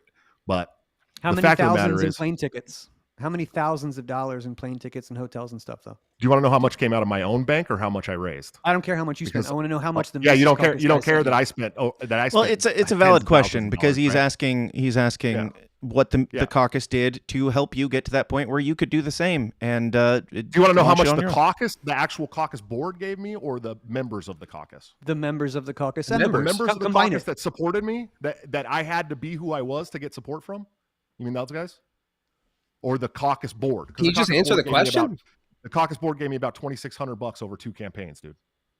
That is complete bullshit. That is total bullshit. Let's look up the FEC. It wasn't very much, Mike. It wasn't nearly as much as I spent personally. I promise you. That's bullshit. You think it's that bullshit that bullshit? I spent tens of thousands of my own money, and you guys did not give me tens of thousands of dollars. You're trying to say that we didn't do that? That's fucking nuts. That you didn't do what? that we didn't spend like at least $10,000. I'll bet you any amount of money. Any amount of money you want to bet right now. We can look up the FEC reports. You did not give me that much money from the board. No, not even close. Yeah, that is bullshit.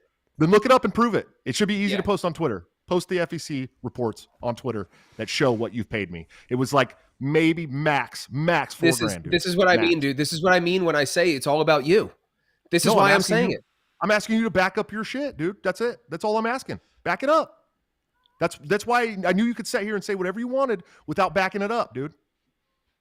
I know how much money I spent on my own campaigns, and it was a lot. It was a lot of money. I know that I sacrificed places to live. I know that I sacrificed a relationship, a 3-year-long relationship. I know that I sacrificed all kinds of shit, jobs. I know that I sacrificed. Why would you sacrifice a relationship to go fucking She wasn't happy about what I was doing. Couch surfing, dude. I stayed in hotels a lot of the times, bro. A lot. It sounds sweet. Let's say the most charitable and to do this liberty shit you sacrificed a movement. From me, I'm like, yo, that's not right. Frankly, like you should salvage a relationship first. And there is concern of you do have many kids and they're great and I love them. I've met them. I've slept at your house. Like, so I don't know. I know we got into this a bit on your last episode, but what is like your main motivation for running for president? My kids. It's my kids. I mean, that's really, if you want to get into the meat and potatoes, I want my kids to live in a freer society than I live in. And I don't see another candidate in the LP right now that's got the opportunity to go out and start a movement. I just don't see it. I don't see it. Yeah. So you should leave your 8 or 9 kids and your pregnant wife for the next 6 to 8 to 10, 12 months. And 8 or 9, huh? Cool. Okay. That's cool. What I mean, it depends how I'm far. glad you know how many kids I have. Yeah. I mean, you might get elected. Really nice. You might. If you these guys didn't have. By the way, these guys didn't have any problem with it when I was helping their cause, right? Like they didn't care okay, at all. bro. It didn't bother them at all. If And it's all of a not- sudden they do now, right? Well, But it doesn't matter I do because know I that live in some middle- people I live reached in out middle to you. I America. do know that some people reached out to you just lovingly and said, Sure. hey, you've Fair got one. some kids. Don't run for even vice chair, even as minimal of a, not minimal, not, downsizing it, but like smaller Well, here's the deal. certainly than this. I wouldn't do this if I didn't have the support of my family. There's no reason at all why I would do this if my family didn't support it. Okay. We live in middle America. It's really great. I'm going to be able to take my kids to a lot of these stops in middle America, in the van. And, they're excited about it. And even when it pisses my wife off sometimes, she still understands and is excited about it. We're both very, very dedicated to the cause of liberty in the United States. Like, I want that. We want that. We want to see it happen. We need a movement that actually can get behind it and push it. We've got a surprise guest here. Julia is here to weigh in on that last statement about being supportive. Sure. I'm just kidding. go ahead. That was the first time my heart started beating fast. The whole thing, dude. Listen, my 5 foot even Italian wife, if she didn't want me to do this, we wouldn't be doing this. That's it. That's plain and simple, dude. So it has no bearing whatsoever on this. This is for my family. This is for my community and my country, man. That's why I'm doing this. But you are willing to leave every weekend to go. I mean, Mike Termott's been doing this for 2 years, bro. Every weekend during the week. So, and that's what you're willing to do. I mean, that's, to me, as Dave Smith said, sorry, guys, I can't do this because I got 2 kids at home. I just asked Mike Heise, because, by the way, we're going to get Rec on Timcast. And cool. I said, bro, you should go down there for that. He goes, I got this baby. My traveling days are done. I feel like just this is the natural, like, inclination. Like, that if you got that shit going on, I don't know, bro. Yeah. Other people can message too. You could keep doing your podcast. You could probably get those numbers back. Let him finish. Liberty, dude. People with kids should definitely not fight for liberty. You should all just stay home and never do anything at all. Hey, man, it's a common theme. It's everybody else is lying. It's not that. It's not that they should do nothing, but like I'm just like I've given speeches on this topic of like running to run because that's what you're supposed to do. Like I think you have a good message. I support your message. I made the fucking videos. And by the way, Heise, I don't think vengeance has anything to do with the Mises Caucus. So like I'm not playing sides here, but yeah, like I do have concerns just from a friend perspective. I have concerns that Can you name it the last might not be the most president healthy. that didn't have kids? Well, how many? Does it matter? Can you name the Yes. last president that Yes, it didn't have kids? matters. That had Why does it kids, matter? like the guys who That's were a getting lot. elected? Do you know that most And of these guys Josh, are I love millionaires you when for they're having running? those kids, but that doesn't make it necessarily a good idea. Not necessarily a bad idea. I'm just asking questions. Yeah. So that has no bearing whatsoever on any of this. I waited out, and my wife waited out, and we decided that we were going to do it. I mean, it's that's a decision made in my family. It has nothing to do with anybody else at all. Zero. Yeah. So you can talk about it all you want, but that's pretty low, man. That's kind of like what the other people. It's not did, low. right? It's genuinely as a friend asking you just to it make wasn't sure. cool. It wasn't cool to ask these things when I was running for your causes. We actually got mad at people that talked about my family, even said a word about my family. But now that it's and now we give them opposition, screenshots right? to upload so that we, it doesn't look like we did it. It's fucking If you impressive. lie about me, I'm going to put your words out, bro. That's it. You're going to put it out shit. through Fakertarians, the people Josh, that went hold after on. your Hold family. on. Hold on. I didn't do that. This is changing That's hilarious topic. that you guys think I did that. Josh, I'm asking you as a friend, do you think that I am attacking you for having a kid right now? No, not you. Specifically, not you. But Because he has I'm no asking concerns. you. I don't think I'm anybody returning here is to it. attacking. Okay, me for well that's this. deflecting that you just did right there. Now, with that, Like out the other deflections, bro. Fuck, dude. I mean, a lot of this is hard to follow. I'm sorry if I didn't call out other deflections, but you're the one who keeps saying deflecting, so I'm just keeping it consistent. That's all. Now, with your run, what happens? What do you foresee happening? Where do you foresee this going? We're gonna get in the general election, man. That's what we're gonna do. Okay. We're gonna get on the ballot, and we're gonna hold rallies, and we have an event planned in rural Indiana and southern Indiana. That's gonna be a 2-day camp out with bands and speakers and all kinds of stuff. So we're doing the campaign correctly, man. Like we're running an actual real campaign. I know that people, I don't know the speculation that I'm not going to finish the campaign just because I dropped out of one position over the last 6 years is kind of crazy. But I'm not saying you won't finish the campaign. I know I'm not saying you specifically, man. Mm-hmm. I'm saying that everyone has watched me run campaigns all the way through. So I don't know why anybody would think that I'm going to drop out of this campaign. I'm not. We're running this all the way through November of 2024. And we're going to get that 5%. That's the goal, is at least 5%. We're shooting for 15. But 5 is is good. So sure, shoot for the stars. Like I don't care. I don't have a dog in this race. I mean, I have 2 dogs in this race, and they're fighting against each other. And it's fucking pissing me off just because this is politics. That's my big issue. This is politics. The back and forth between you guys are friends. You guys are my friends. Like, you guys can fight it out. I've stayed out of it mostly because it's not my axe to grind, and I don't know all the inner things. That's why I thought that this was important to have both of you on. I didn't want to make anybody's case for them. I wanted them to make their own case, and we've had a lot of back and forth. But at the end of the day, this is fucking politics, and we're all here for the same fucking goal, we say. And I know that it gets really hairy, and if anybody's doing shady shit, I would love to call it out, no matter how good of friends they are. And I think that you've both made a misstep or two, and it's politics, and I hate it. Here's my question, is there any resolution possible? And I ask you both, and Heise, I'll start with you. I don't know. I mean, for me, I did this. The only reason I did this, I started out this conversation saying that I'm not even on social media hardly, let alone like in drama like this. I did this because he tried to claim my work, basically, and the work of the caucus, and say that he represents the true vision, and has been repeatedly calling me a liar for things that I ran through. I don't know how I'm supposed to come back to that, or come back from that. The things that I honestly see and honestly put forward as to why I have doubts that he could be a good candidate are being made to be personal, and being made to be personal attacks and all of this stuff. So like, I don't see how I could come back from that. My intention is to run a campaign with Rechtenwald and make that successful. I think Rechtenwald being a professor gives him access to colleges in a way that we haven't seen since Ron Paul. I want to take a page out of the Ron Paul book, go to colleges.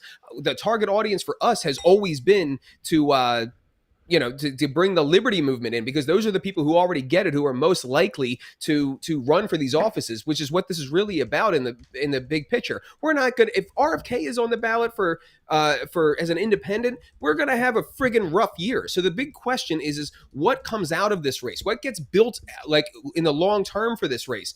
Jo Jorgensen, she ran and built People for Liberty. Now, I'm not saying that that's stood the test of time, but my point is that you can take a race and parlay it into something bigger and longer lasting. And that's what this has got to be about. And I think Rechtenwald is able to do that. I think he's already doing that. I think he's already headlining talks for the Mises Institute, getting responses from the movement. I think he's already got the support of Dave, who is the nexus point of all of the big platforms that we're going to have to get on and do long format conversations and have a breadth of depth of knowledge to tell the truth. I think he already has a lot of advantages. I think he has more media experience than everybody running put together.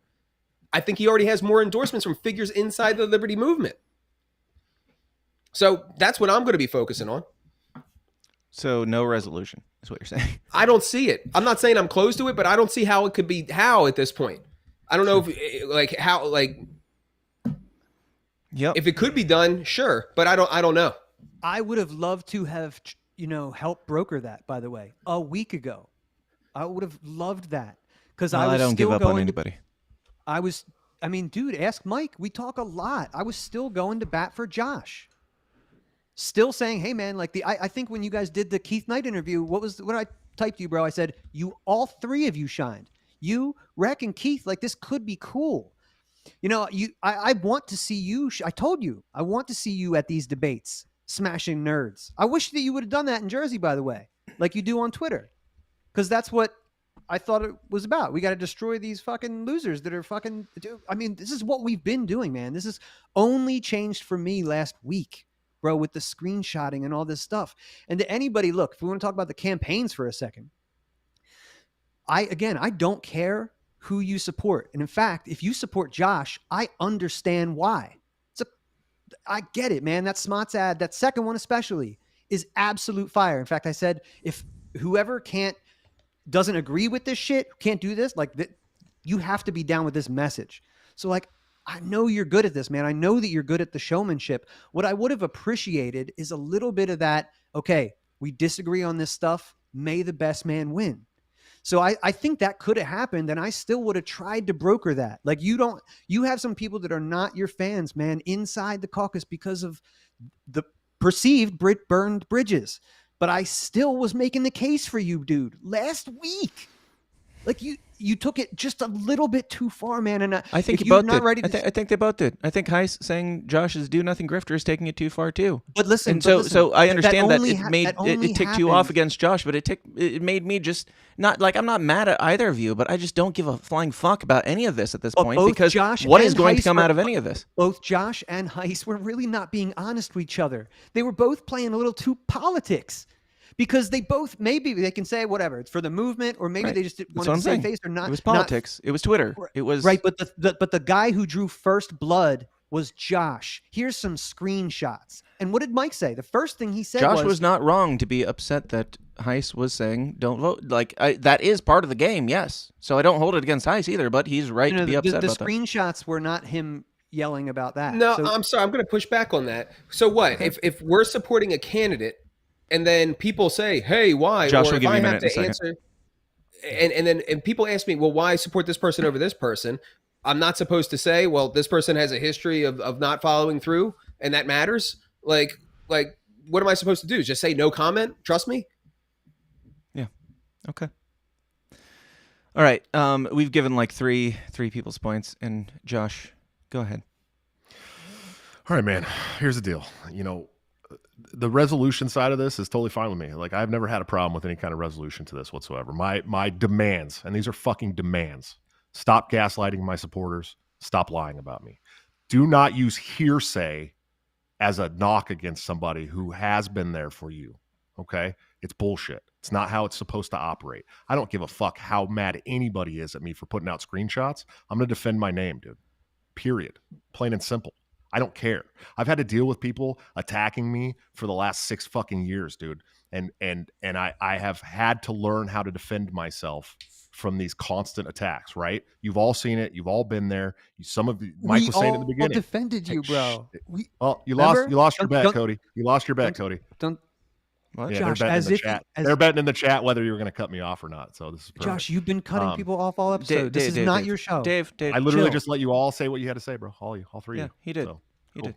Excuse me. Anyways, so you're using hearsay. You're using hearsay about the Washington board. You're using hearsay about the California board. You're not reaching out to staff members. Even Kara's in the chat here saying, yes, Josh was helping me with the candidate aftercare. Like, I was doing the things that I could find to do because I was being stonewalled by our candidate.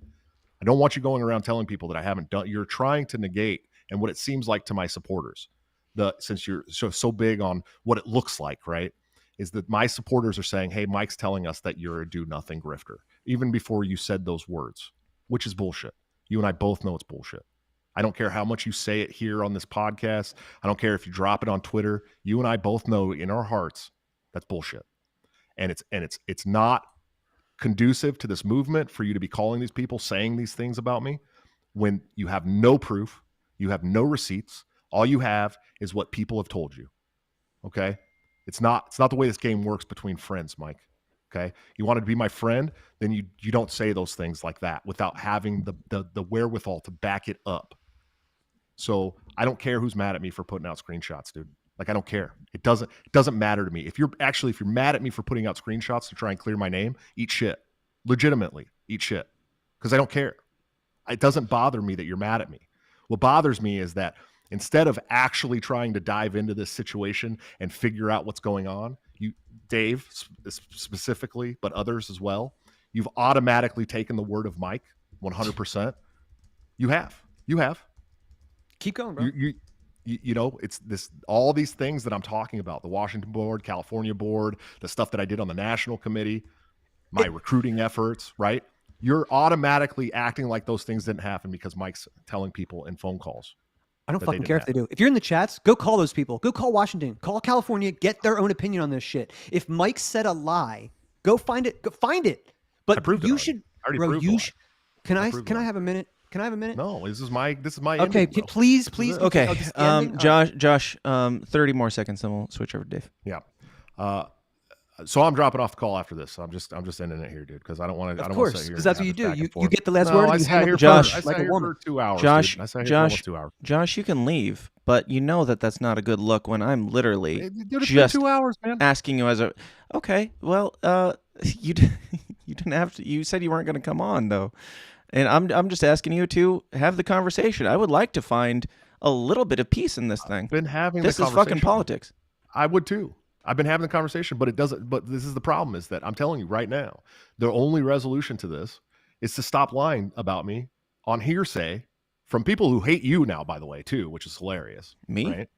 No, Anna Johnson hates Mike Heise now. Okay. Oh. Who is the one who started all of this shit? I was going to say I don't care. 2021, by the way. Go on. Started all of this shit in 2021, which is hilarious because then she tried to bust you guys out, and Miguel got all crazy, and it's like, these are the people you're using for your hearsay? Ouch, dude. Like, you don't trust me more than her? Ouch, dude. That sucks. Like, don't go around and try and gaslight my supporters, man. Like, because they're going to come tell me. They're going to show me screenshots, and they're going to tell me about calls that you have with places like Utah. Okay. I know how this works. I know how this game works. I know that you want your candidate to be the guy, and that's cool if Rechtenwald's the guy, dude. Like, I'm not going to be mad if Rechtenwald gets the nod. What I'm mad about is these people who I felt like I was very loyal to and were my friends and had my back are now trying to turn on me and lie to people to win a campaign. Like, at the end of the day, if friendships aren't more important than the campaign, dude, then what do we do? Like, we're no better than the Republicans and the Democrats, dog. Like, straight up. You know what I mean? And I'm not going to have my friends who I've treated as friends for many years lie about me. I'm just not going to do it. I'm not going to put up with it. I keep receipts of everything. I was taught early in this game in 2017 that if I don't keep receipts, everyone's just going to believe whatever anybody says. So I keep receipts of everything.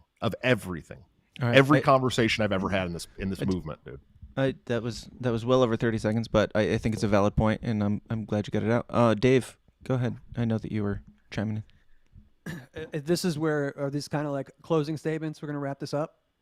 Maybe. Who knows? Okay. If Josh bails, we'll definitely wrap it up. Okay.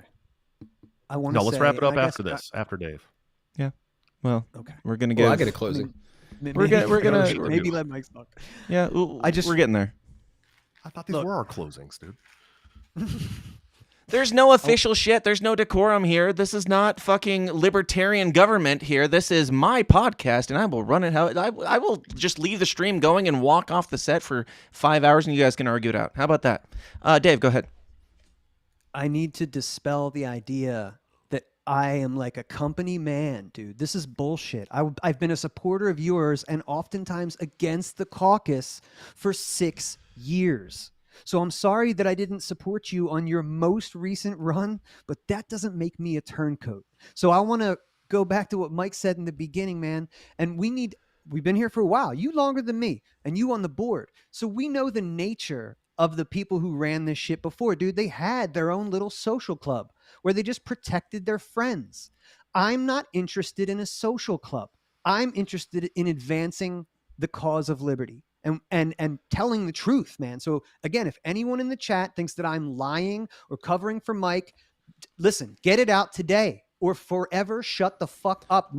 To your point, Josh, I will also say that Dave, who I knew was going to be a Michael Heise hype man, and I don't say that disparagingly, he called me earlier today and said, I assumed he would say, hey, here's what we need to talk about. No, he just said, yo, you're going to tell the truth. Do your thing. Don't hold back. Do your thing. So, Dave, all hats go off to you. Continue. Thanks. And we were all friends. And you know what? I really make. Let me just talk about that word, friends. Like, I've made lots of cool, like, I guess, relationships with acquaintances. There's lots of people I like to follow on Twitter. Even some people I've never met, maybe that don't even have a profile picture, that brighten my day. So like, I love this movement and the people in it. But a friend is somebody that you've had some like heart to hearts with, that you probably had some meals with, maybe help move a couch. You know what I mean? That's what friends are. Okay. Dan Smots has slept on my couch. I've been to Michael Heise's wedding. These guys are my friends. Josh has slept on my couch. Yes. And you know what, Josh, bro, I wanted so badly to get there with you, bro. So I'm not going to write off the idea that we can't make this better someday, because I still think that this whole shit is absolute. If there was shit. no politics involved in this, we would all be best buds, and that's what fucking pisses me off the most about this. Agreed. But that's probably true. The first is the mission. The first thing is the mission. So I just want everybody to understand that that's what I'm about. And if you don't think that, it's cool. We're not on the same page. But I don't care who you support for president. I understand why you would get behind Josh. Based messaging, beautiful radio voice. Beautiful. Right? He's nice on the mic. So I fucking get it. He worked hard. Look at that background. It's a professional operation. Okay? The synthwave stuff looks great. It's fire. So you do have a good campaign, man. Let me say this to the people that are like really going hard at your competition, that maybe they should pull back. Because for me personally, after today, I'm blocking all y'all motherfuckers. Not people who are supporting Josh and going to bat for him, but if you come in fucking disrespecting me or the work that I'm putting forth, go fuck yourself. I'm not here for you. I'm here to get what I want, which is to advance this cause. And I'm declaring that openly to everyone. And I'm going to put my talents and my effort that I made Josh from cutting my teeth on your fucking shit for 4 years. Dave, great memes are great. Can you work with a GIF file? I'll try. Can you make a fucking video clip? Dude, like literally shit, you coming to me to work with your campaigns is the reason that I can do some of the cool shit today. And I am grateful for that, man. I swear to God, I want this shit to be over. But if you're thinking about who should lead this party, bro, I have to give it to you for a minute, okay? You failed with the Rage Against the War Machine stuff. You failed when you said, I will not work with any communists. I'm sorry, but anybody here, Smots included, Tim Miller in the comments, Angela, Amy Lepore, all these people, Brian Kunkowski, who put this on with the most vocal anti-war people in the world. You were like, nope, quit the party. So, Brew, that was a failure on top of the vice chair quit, which we bucked the Mises Caucus system and said, nope, sorry, that's our guy. One more time. We're seeing what Josh can do. And dude, I want to hear, if you are the preeminent candidate, as you say, man, then I want to hear not just an endorsement from like major figures in the movement, but who are the people that you've worked with in the party that are coming out to swing for you? Not just dudes on Twitter, man. I want to see those names. I want to see those big name influencers, because right now, sorry, Rec is boring everybody, but he's got Dave Smith's endorsement. So that's going to take us far. And we're going to I mean, was it not a little bit of an obligation endorsement? If that's what you want to listen, if that's what you want to think, then I can't imagine Dave Smith would do that for that. I mean, maybe, but are you sure? Even so, no, I'm not sure. I mean, can I put one comment on that? Sure. Think about what you're saying there. Dave is staking his reputation on this in some ways. If he's going to go to, all the heads of all these big platforms and vouch for this guy, he has relationships with these people. You know what I mean? He's like, I don't think he would just do that. Heise, do you believe that he does not have any obligation after being the entire thing, like the thing that brought me into the Mises Caucus after the Vermin Supreme team called you guys racist and brainwashed me into thinking that you guys were racist? Dave Smith is why I got involved in the Mises Caucus on that goal, that end game. And now he's out and he's endorsing the next guy that you put up. And I have nothing against any of you, but you're telling me that there's no obligation there? No, I think Dave is his own man. And again, evidenced by the fact that Dave endorsed Josh for vice chair and is another person who supported Josh, who then turned around and said, I don't think you're right for this job. And then I never worked with Dave Smith, by the way. He's never worked with me. He endorsed you. He gave your but he's never worked with me on anything. So don't use him to try and say that I didn't do something, because he never worked with me. No. That's not. He endorsed you. I filmed it. I was there. He endorsed you. He gave your nomination. It was beautiful. Speech. And again, that was also against the wishes of Angela. So I think Dave is his own person. So can we get going? I think Dave is his own person who makes his own choices, and he does what he ultimately thinks is best for the movement. And I think he genuinely thinks, and he says he genuinely thinks. I know a big part of it for him, why he genuinely thinks that is, we need to know what the fuck we're talking about in these 3-hour long podcasts. You know what I mean? We need to have intellectual. I was about to give Josh another thing to say and then gracefully let him go because I knew that he had other things to get to, but he's gone. So without making it pointed, yeah, he has the utmost confidence that Rechtenwald has the knowledge to be able to say to the world what the truth is and lay it out. And that's what is needed. I don't think it needs a hype man or all of these things. Yeah, of course you want to get people excited, but it used to be that the truth itself, the unvarnished truth, is the thing that was like, wow. Like Ron Paul didn't give bombs; he gave truth bombs. You know, he didn't jump around and hype people up when he had the Giuliani moment. He just told the unvarnished truth to the fucking world and on their own home turf. You know, he told the Bible Belt to legalize heroin and got cheers for it. It's not all this other like hype man stuff. And that's what Rechtenwald can do. And Rechtenwald, being the one that has Dave's support, is the only one I think that can get in front of tens of millions of people and do it. And we will absolutely have Rechtenwald on soon and grill him too and give him the same amount of respect and courtesy and what's the word? Disrespect that we gave Josh in our candidate grilling episode. So stay tuned for that. But if you guys want to bail, we can bail, or we can jump over into the after party and talk about Dave Smith stuff. They got a closing statement, and I would like to make one closing statement. Wait, hold on. You guys, do you have time limits? Because we have been going for a long time. I got to pick up my son here soon, and I got to pee even sooner. Okay. Then I do want to ask you a little bit more about the Dave situation because that's a big point of contention with people that, you know, Josh's opinion, whatever, doesn't matter that much on. It's more a question for you, but I knew some of the behind the scenes goings on and everything, but like you did let people believe that Dave was still running for a long time after you knew that he was not running, and I hope that's not breach of whatever. But like I understand it, but I want you to give you a chance to explain like why the delay. Well, first of all, there was a period of flux for quite some time of what was actually going on, and was he running or was he not running? You know, is it conducive for his family? Like all of this kind of stuff. Okay, and then once he finally came to me and said that, he didn't want it spoken. Like he didn't want to say it. And then when you're in a position where one, you have a friend of yours who has wishes like that, what do you do? And then not to mention there's all the tactical concerns. Do we just say it and we don't have anything in the chamber? You know, right. do we just let you know, Chase Oliver or whoever, like, do we just flip the strategic chessboard or do we try to shore something up? But ultimately the responsibility to say what Dave Smith is or is not doing lies on Dave Smith. So right. I understand that people are upset that he's not running, but that's on him.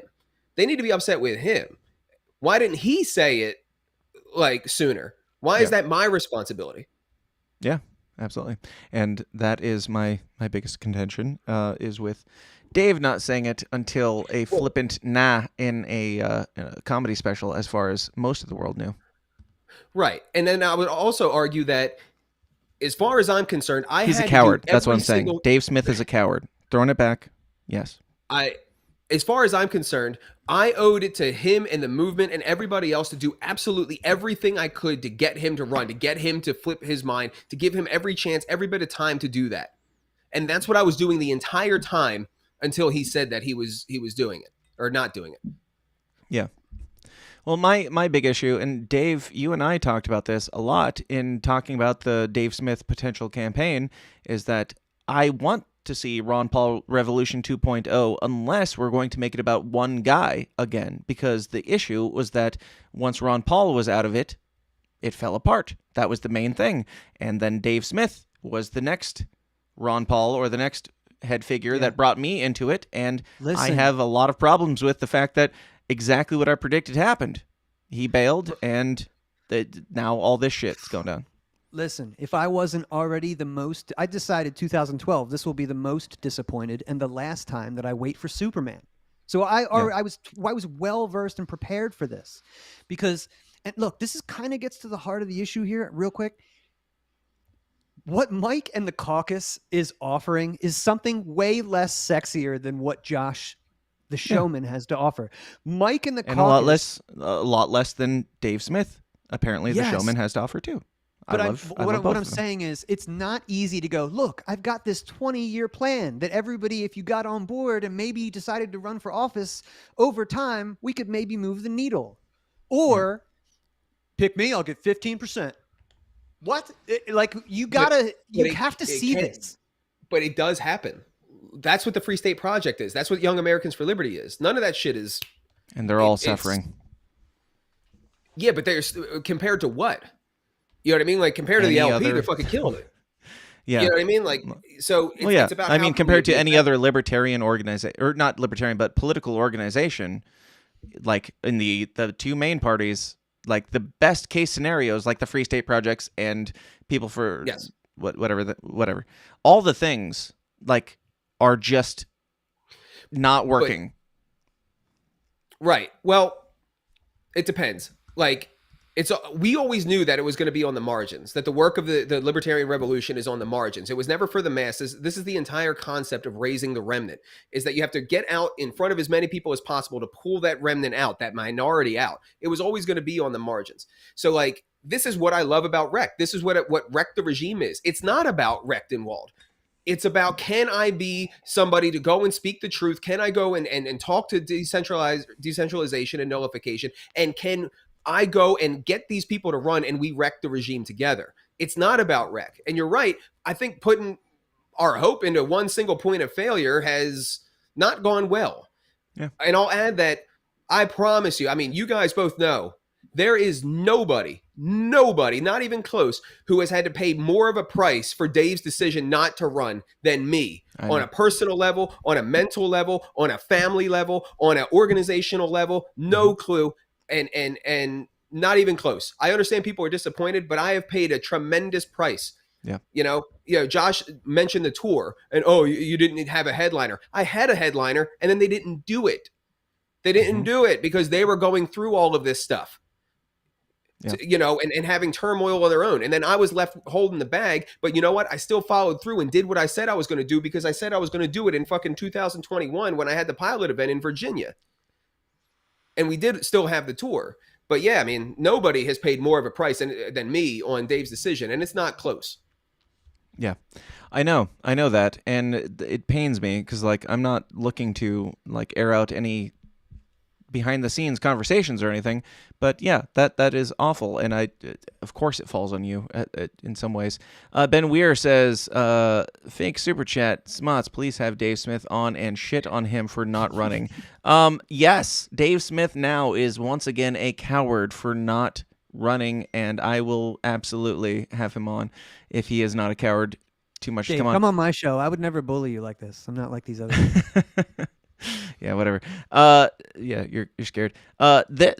Jay Thoreau has been asking this fake super chat multiple times, so I have to ask it. The caucus is already split. Can Joshua, Rec, Heise unite as a POTUS VP ticket together so that we aren't... Hold on.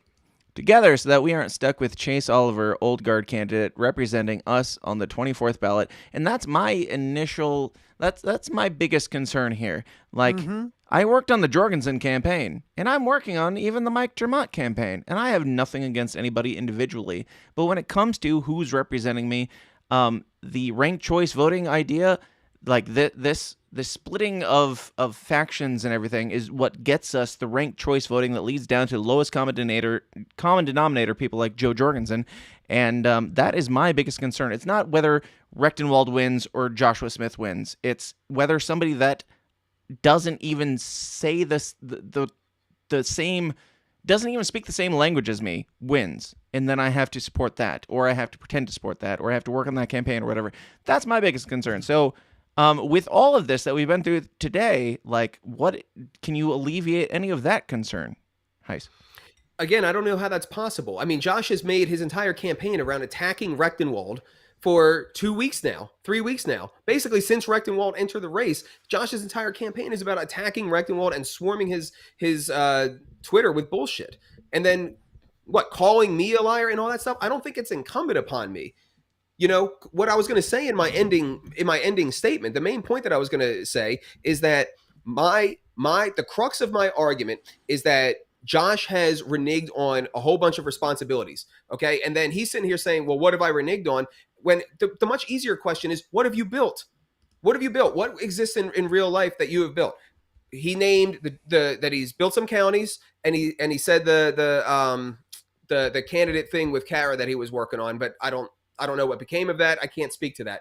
But he named those things. Okay. And then other than that, I still would argue that the main thing that he has to show for these 6 years that he is most focused on is his personal platform. And that's what I ultimately think this race is about, and what I think will happen, like what the campaign will be going on to build in the long term if he is the nominee. Whereas with me, it's like I'll put my workload and therefore my credibility up against pretty much anybody in this movement. Yeah. Yeah. Can I real quick, man? The other night on an organizer call, again, this call was completely recorded by some mole in the private organizer chat, given to Josh. So he has the whole thing. Yeah, I was going to ask about that because you were alluding to that a lot. I didn't know who recorded it or where it is or whatever. And they gave it to Fakertarians so that they could upload it and have plausible deniability and then share it. Fine. But the point is, my main thesis when I spoke that night was about practicing gratitude, bro. You remember how we've talked about that on this show?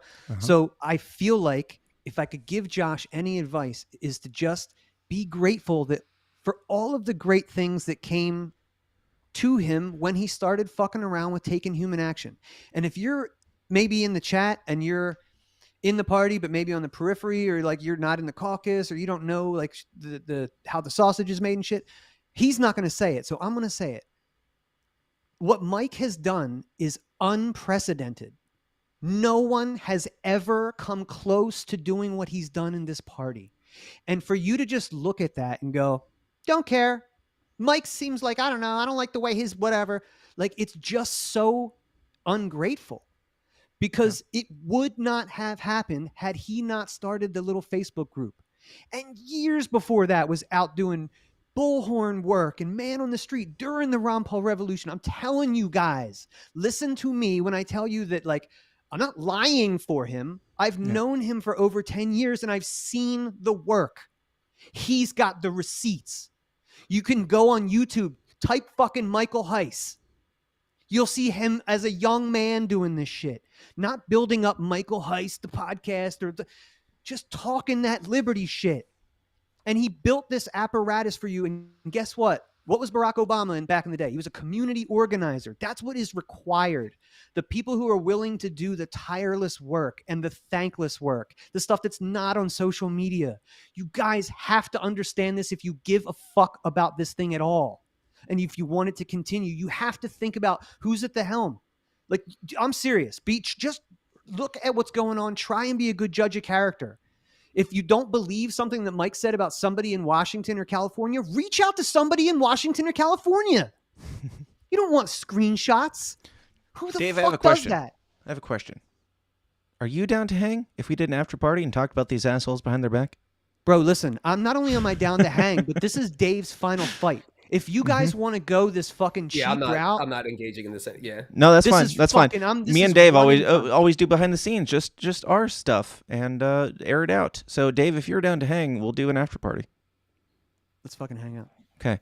Because what you're talking about, I want to respond to it, but it seems like, we got to get Heise out of here. He's got an actual family and life to support, and Josh has so many kids he had to bail like a half hour early. But at the end of the day, my final thought is just, I fucking hate the politics of all this. I don't care who's lying or who's telling the truth. I care that... Did he just compare Heise to Obama? This guy said, Dro, I'm talking about community organizing and putting in the fucking work. This guy, by the way, he said a minute ago, get out of the chats, 15%. Dave. Get out of the chats. I've been telling you to get off Twitter, too. I'm telling you, get out of the chats.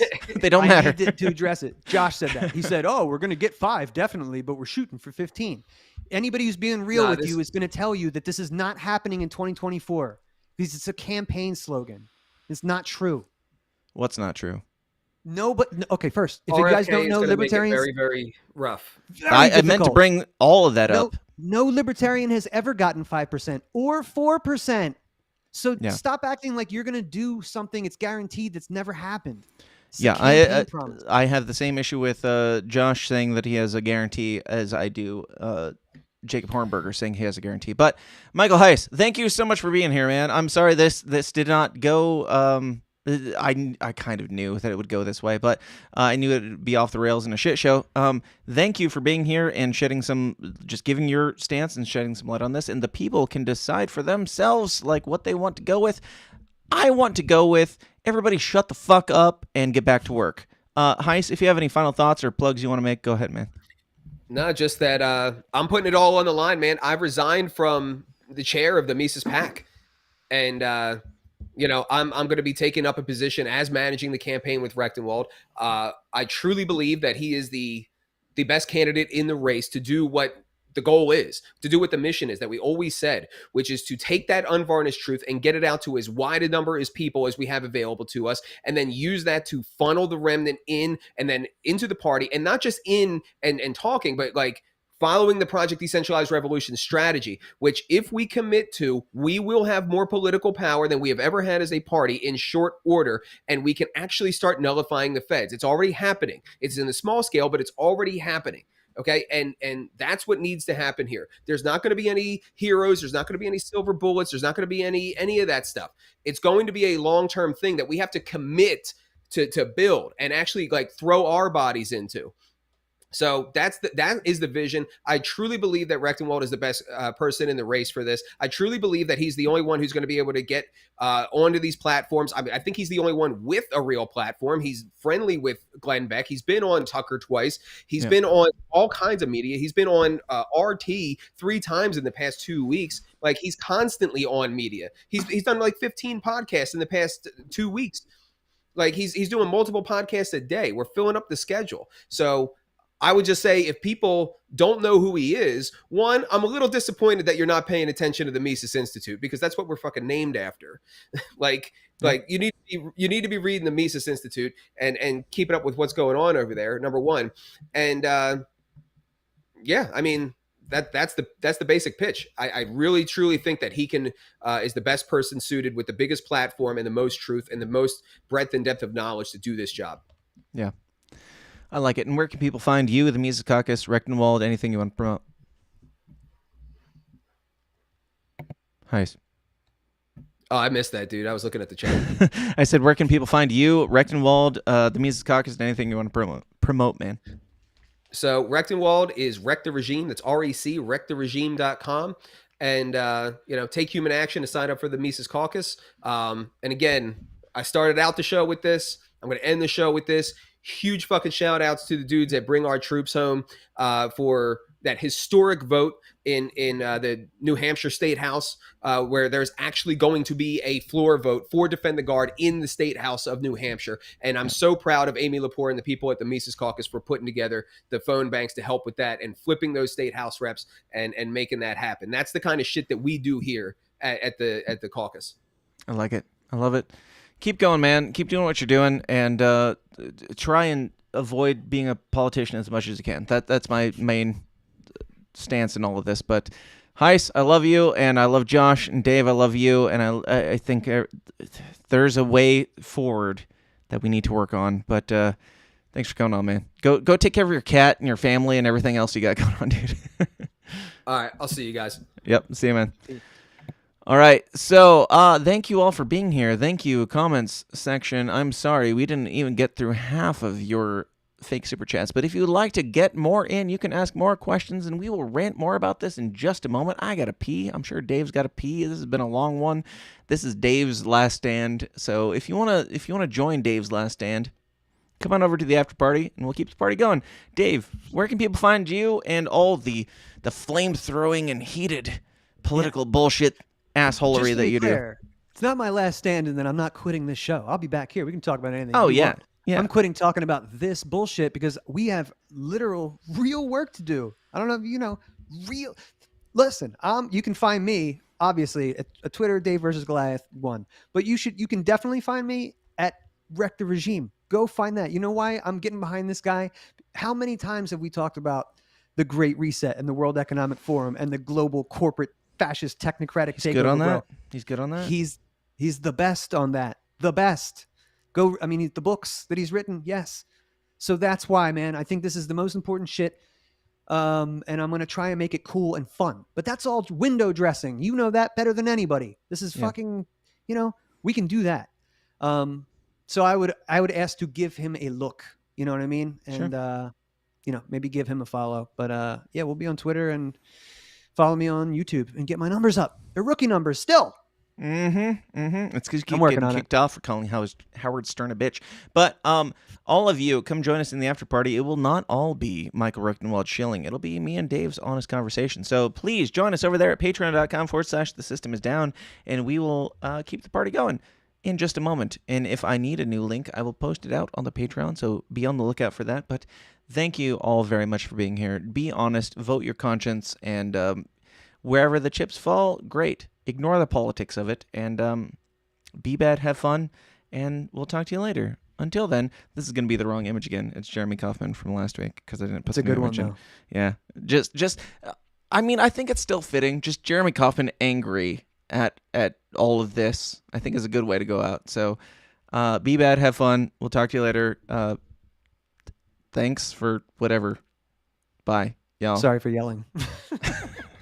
Welcome to the system, everyone's a victim. Doesn't matter if you're black or white, it hates you all. Here inside the system, violence is a symptom. Fighting for what's right, but somehow everyone is wrong.